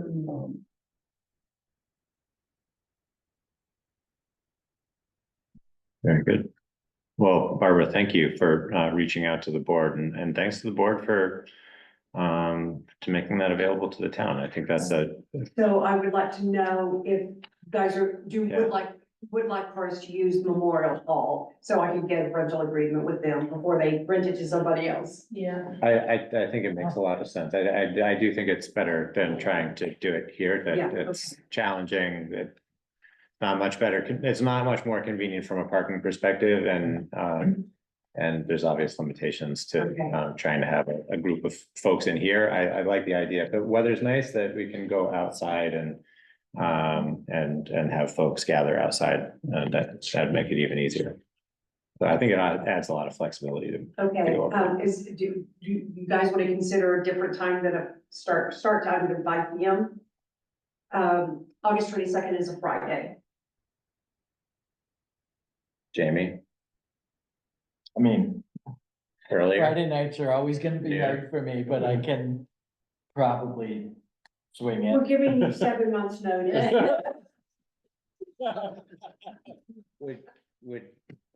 would earlier. I just also want to be, Earlier would I be- think, sensitive to. I think starting know earlier would be actually better. Earlier would be better. I mean, we could do it at lunch, if you want to do a noon or 1 o'clock lunch, we could do that, weekday. yeah. I think some volunteers have Have jobs. 9 to 5 weekday jobs. That's don't they? Yeah, I think so Yeah. too. So the dinner time made sense to me, if, I think so. Or weekend is impossible, or, that was the only. Friends of Calais would not do it on a weekend. okay. They're mostly young mothers. Okay, But, alright, yeah, youngish mothers. alright. I can figure out my staffing schedule, and we don't No, no, discuss on that basis. So 5 o'clock is a good start time. Yeah. So, Okay, good. Thank you. That's my only questions right now. Thank you, Barbara. All right, moving on to reports. We do have the ordinance advisory committee on here, but we were gonna peel that off. There wasn't much to Yeah, I report don't on that. think we have anything. Okay. And Tegan, town clerk. Elections have been going smoothly, not a whole lot of early voting, but it's been steady. And I have been talking to the school about the mock town meeting. It's been hard to get the 2 different classroom teachers and Jared kind of all on the same page. But we're thinking I will go in the 2nd week in March to do like a intro to town meeting. And then the 3rd week in March to do the mock town meeting, either on a Monday or a Friday. I would love to have anyone who's usually involved in the real town meeting to come. So as soon as I have dates, I will let Rose know, and I will let the select board know, and I'll let Gus know, and just see who can come and make it as official as possible. Erica Heilman has also expressed interest in coming and making a show out of it. So yeah, so it's gonna be really good. I'm really excited about it, but I'm taking my time. There's no rush. Sorry, all the snow just fell off my roof, and it was really loud in here. I don't know if you could hear it. What else is going on? Other than that, it's been fairly quiet in the office. Barbara's been trucking along on her smaller projects. Barbara, can you think of anything I'm forgetting? Nothing in particular. Nope. Going well. Thank you, Tegan. Mhm. Financial report, Ari. okay, so here's a quick summary. So as of January 31st, when we combine the highway department and the general government, revenues were at 100% of budget, 100.7%. Wow.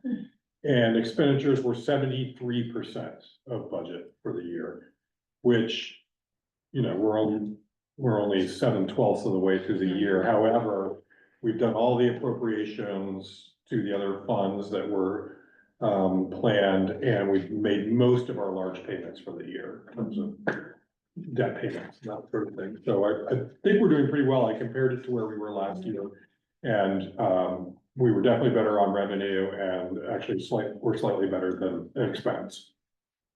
So feeling good about that. And then The general fund balance at the end of the month was $579,000. So that's assets, which is mainly our checking account, plus liabilities. The main liability being what we owe to this education tax, the balance of the education tax. So 579,000. And just reminding you, we're on a cash basis, so we're not recognizing all of our debt in terms of liabilities, just the ones that are on the books, which is that ed tax payment. But anyway, I've said this before, but I think our liquidity is in so much better place than we were a year ago.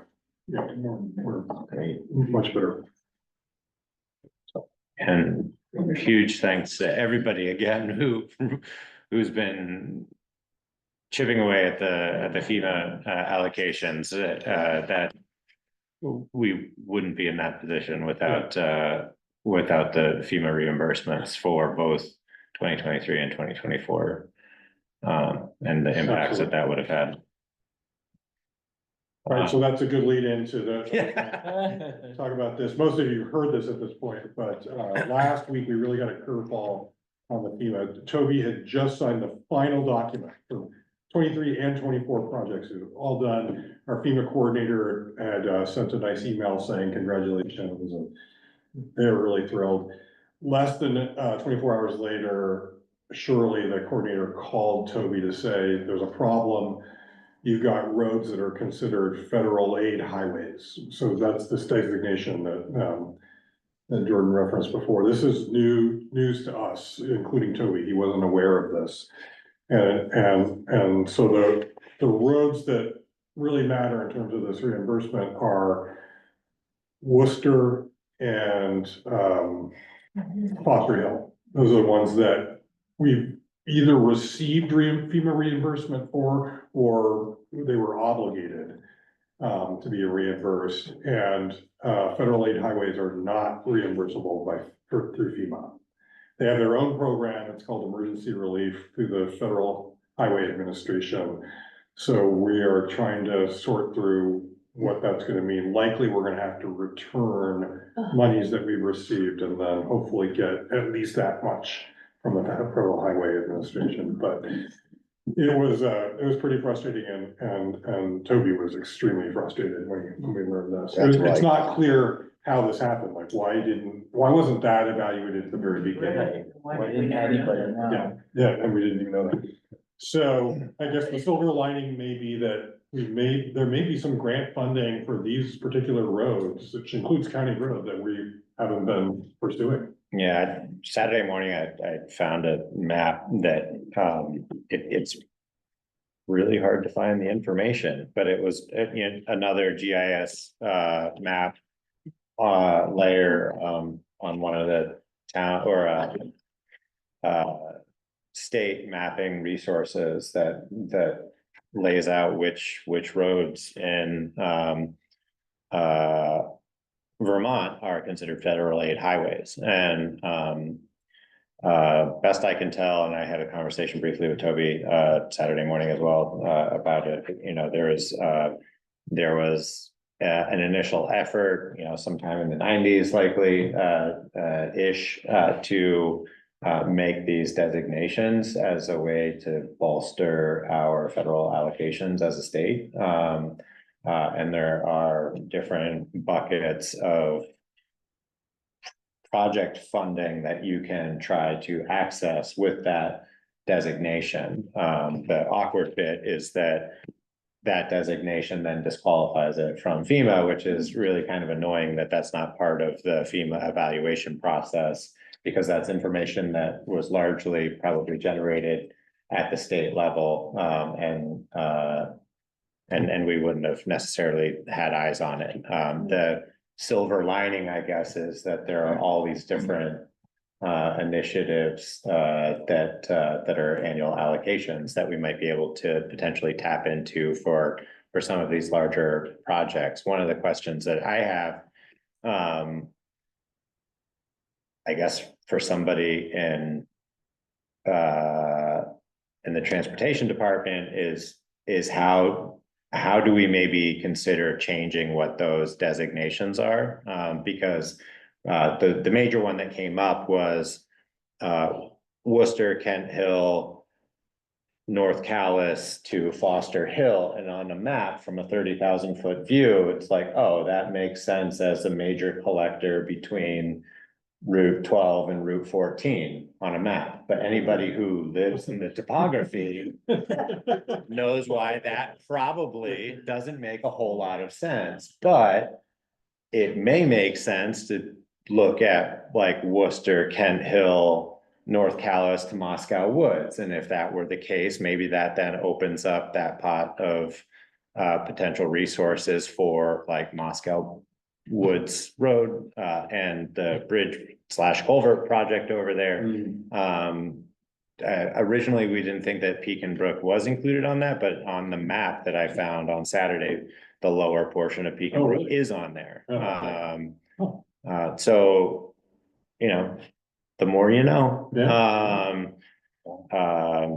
So I think there is a silver lining there, but it's just really frustrating, and I certainly sympathize with the frustration of Toby to get across the finish. He was doing a lot better.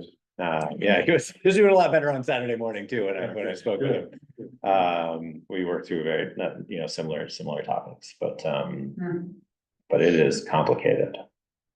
Layers and layers of grant funding. Anyway. Okay, I got a list here, actually. So a big thank you to the road crew who worked again this last weekend. Absolutely. Although not as bad as last weekend. That was a very intense storm, and the wind and all of that. So big thank you to them. Also thanks to Jordan for alerting us to the fact that Bellavance had salt, because we were out of salt. We actually were temporarily out of salt for a little while there. The new truck is ready, so John's gonna go pick it up tomorrow. The 2025 Western Star, that's a truck that was ordered over a year ago, right? The chassis is here, but the body won't be ready until third or fourth quarter of this calendar year. These are really long processes to get these vehicles, but anyway, that's moving. And this is in the memo, but I appointed Tegan as assistant treasurer. Barbara doesn't have that title anymore. Tegan's the right person to be the assistant treasurer because she's helping with payroll and accounts payable, and the auditor made clear in a previous audit that we should have two people. It's good to have some redundancy. It's good to have the person who mainly does the books go on vacation from time to time and have the other person perform some of those duties. So that's good. The single audit is complete and submitted that to the state and the federal government. And North Calais Dam, so I wrote this up, but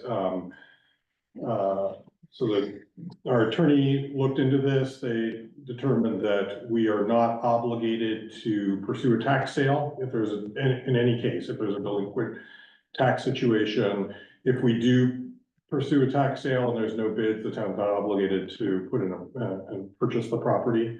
So we weren't clear about that. Even Sandra wasn't clear about that. And there is no reason the town would have to take on the liability of that particular dam. That's really in the state's court, and the Agency of Natural Resources, their dam safety program, they have the ability, well, they have the requirement to inspect these dams. And then if there's deficiencies, they can order the owners to make improvements. If those improvements don't happen, it's not clear, but according to Matt, the state does have the ability to pursue, eminent domain can take over in some cases.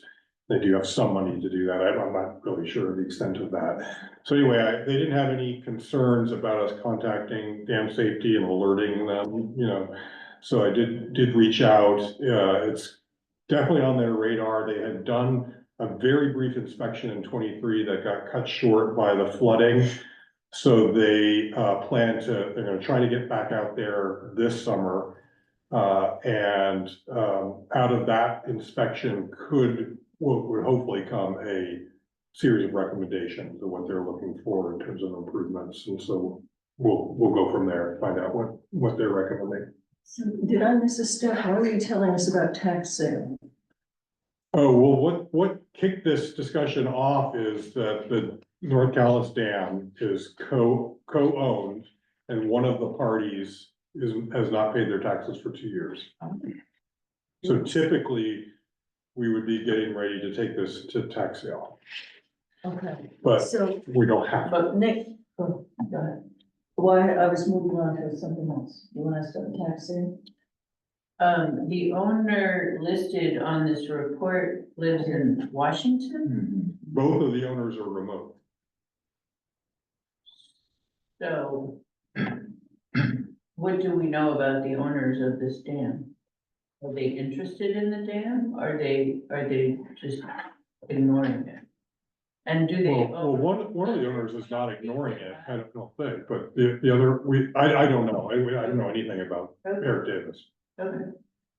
So, my other question is, if the state were to decide to take control of it, or however you put it, would they decommission it? I thought that was their policy, and would we lose the pond?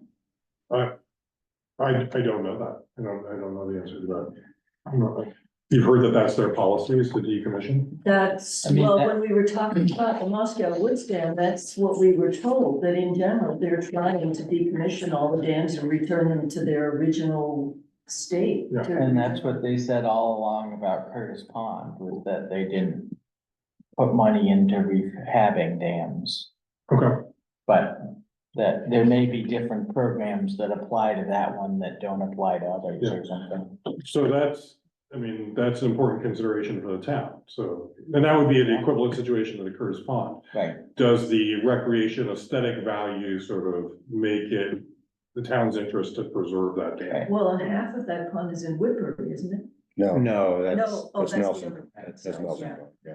I think it anecdotally, it's important to probably take into consideration that this is a much different situation than the Curtis Pond dam situation, because this dam isn't nearly as large and likely what it's doing is keeping the water, an additional 10 to maybe, 4 to 10 feet higher at most of what it would naturally be. And infrastructure wise, it doesn't represent the same scale and scope as the Curtis Pond one. So I think it'd be interesting to hear what dam safety has. My question would be whether or not that comes with kind of like a hydrological impact study or some sort of risk assessment of what it would be, what it would look like to either A hazard. as either a hazard or decommissioning, like what is the reality of it? And, maybe because it has a fishing access, they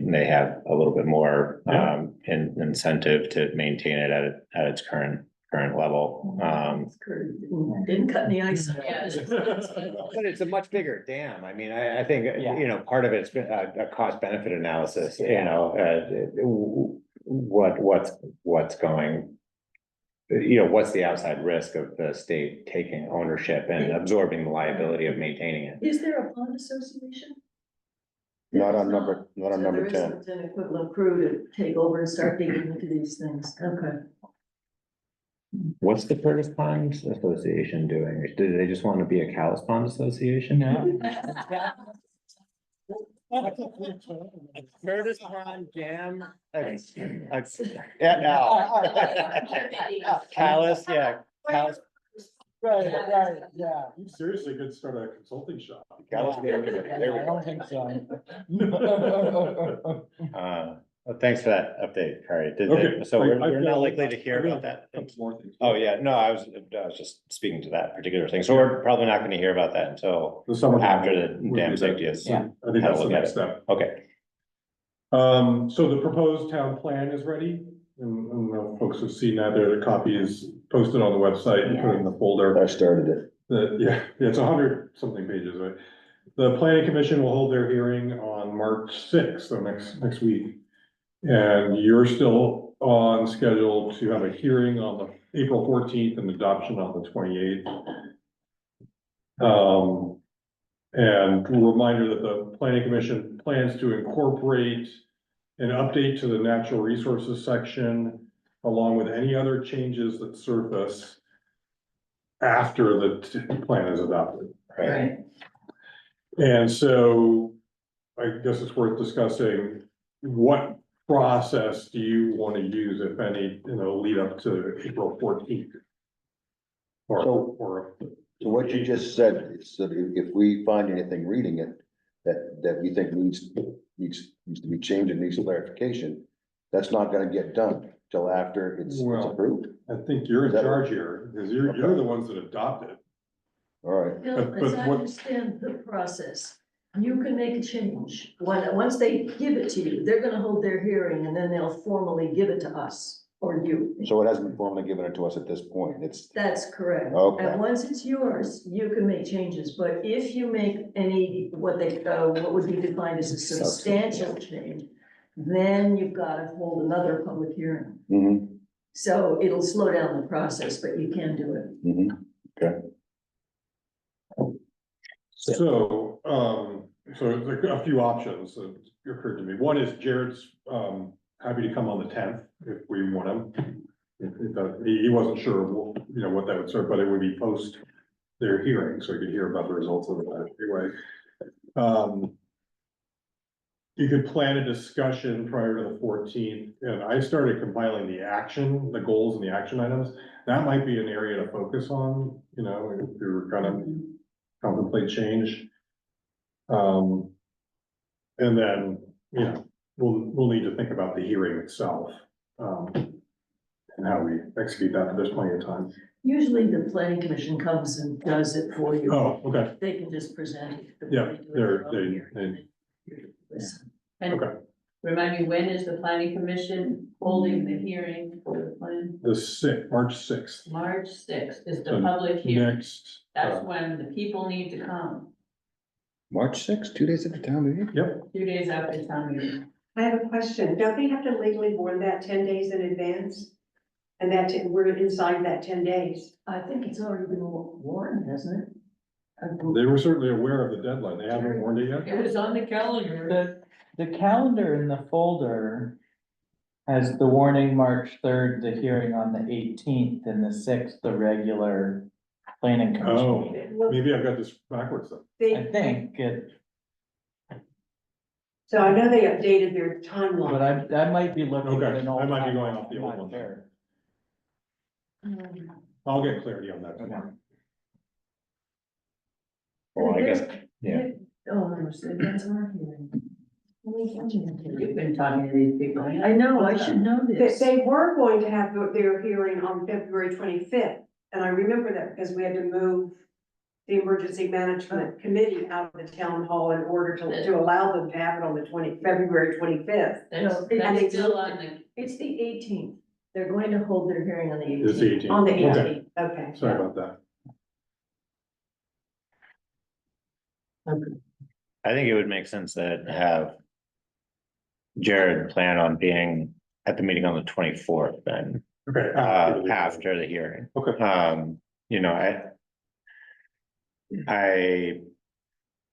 I suspect that we're probably going to have strong opinions about various things, much like we did when we took a look at the last draft, I'm still chewing on that a little bit,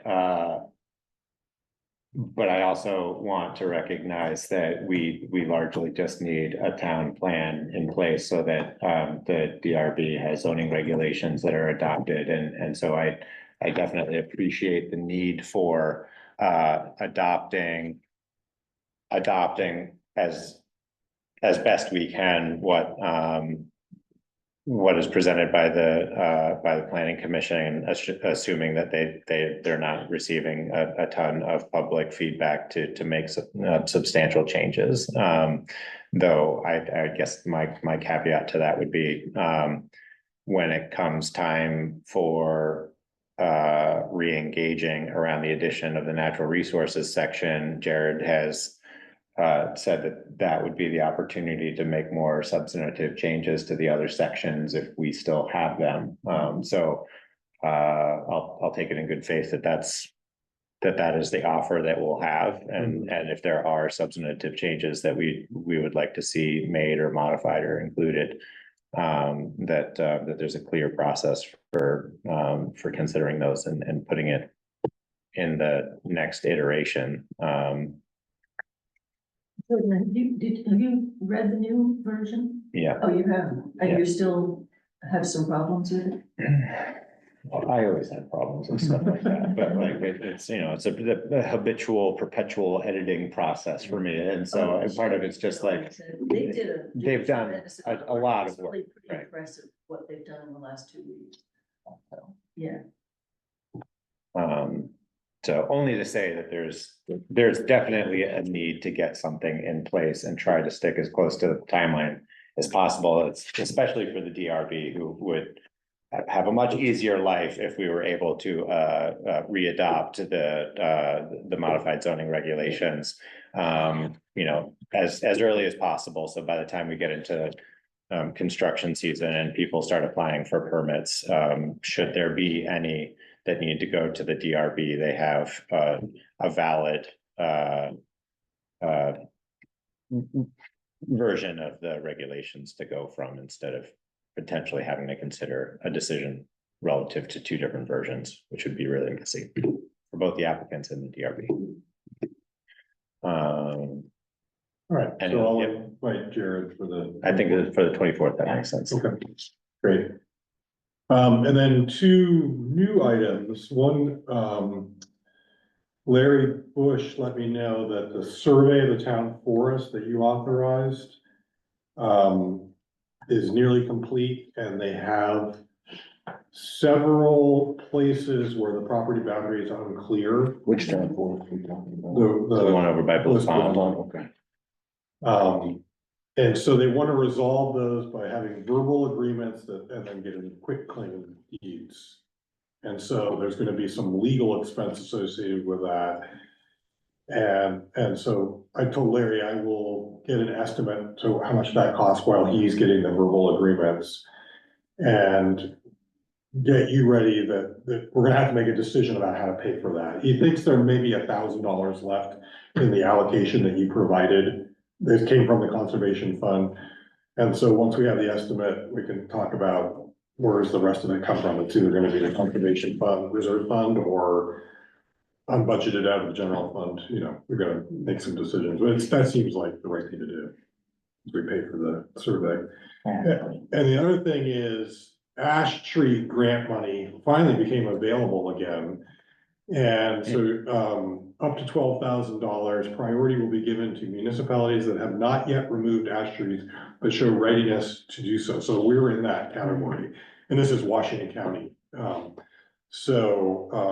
We have an inventory, we have an action plan that shows the priority areas that was done by the state in 2018. So I'm gonna go ahead and apply for that, and hopefully we'll get some, because Excellent. there's a lot of work to do. What's that? By Calais volunteers, the Yeah. inventory. We want. Oh, it was? But wasn't it part of, the resilient right of way effort that it was included in a report that I just read today? Maybe there's 2 different things going on, but there were a whole bunch of us that actually walked the roads and GPS Yeah.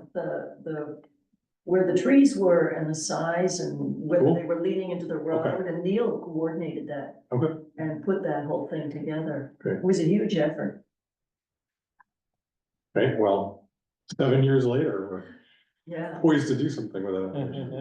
yeah. Yeah, I mean, these trees are coming down, the road crew is reacting, you know. Occasionally, they will go out and cut down a leaner or something proactively, but usually it's. Yeah, well, you probably know that the danger is they tend to explode from the top. No, I didn't know that. Well, apparently that's the problem. I was part of that effort, so they gave us a big lecture about it. That they don't die from the bottom up, they die from the top down, and when they go, they just explode and the branches go all over the place. And if you happen to be under them when that happens, you could get injured. Right. So we were instructed as we were going along, if we saw one near somebody's house, that we were to go knock on the door and just warn them that they might have. And they might want to consider taking it down. Wow. Yeah. Well, I think that raises a good good question, point of clarification. So we're gonna have some decisions to make relative to funding of removing them in the town right of way, right?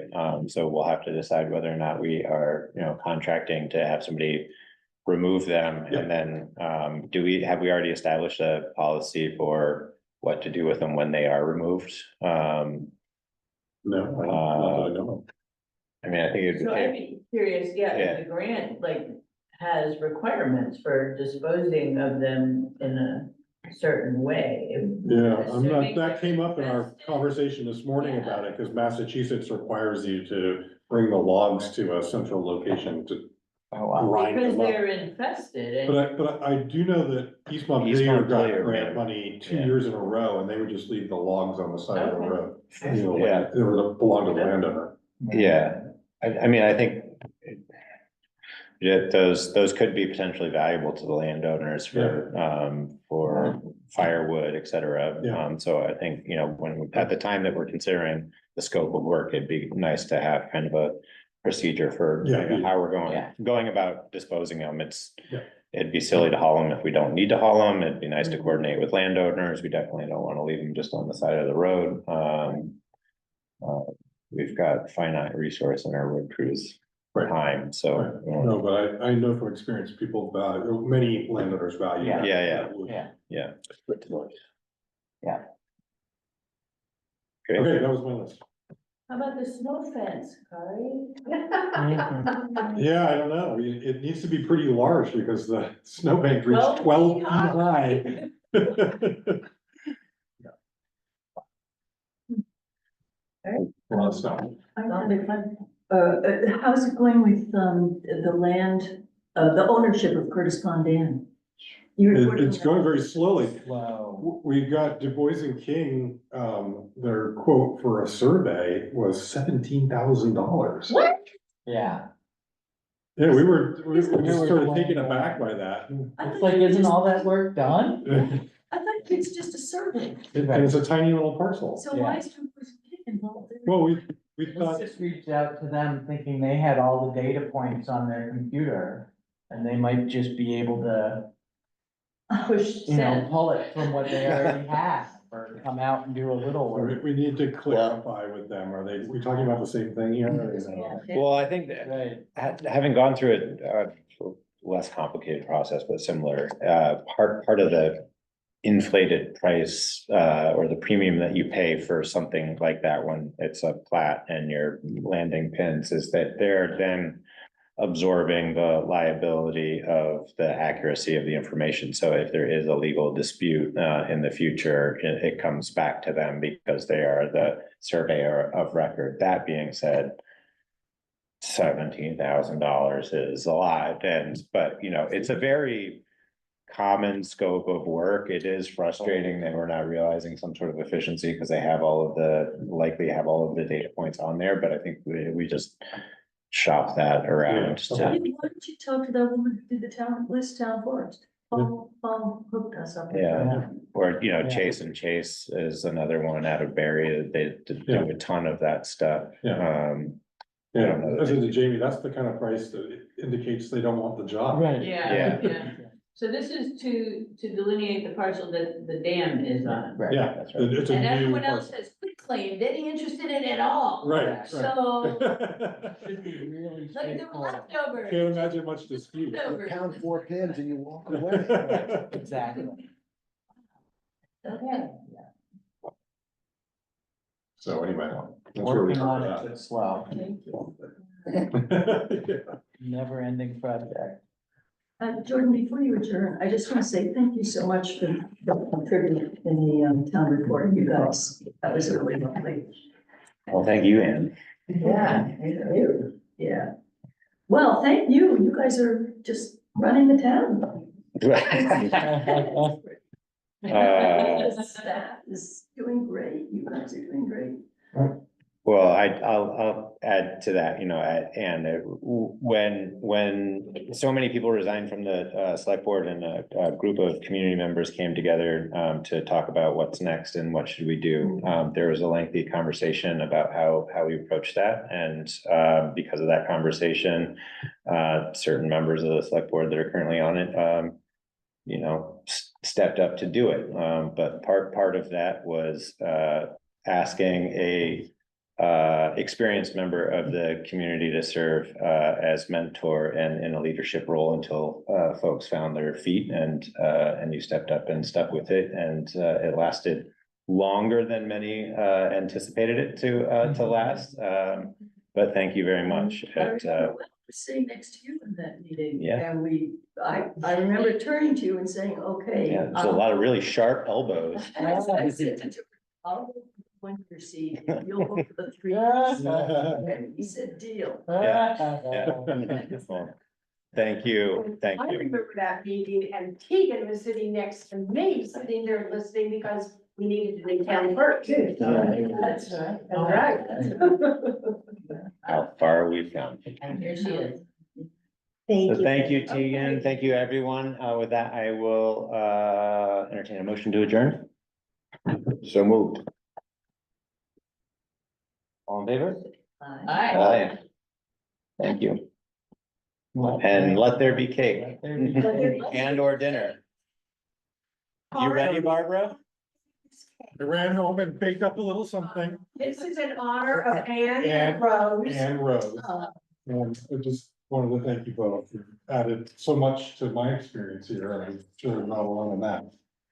Yeah, I will stop recording that. All right. See you, Tegan. You don't want to stay for cake, Barbara?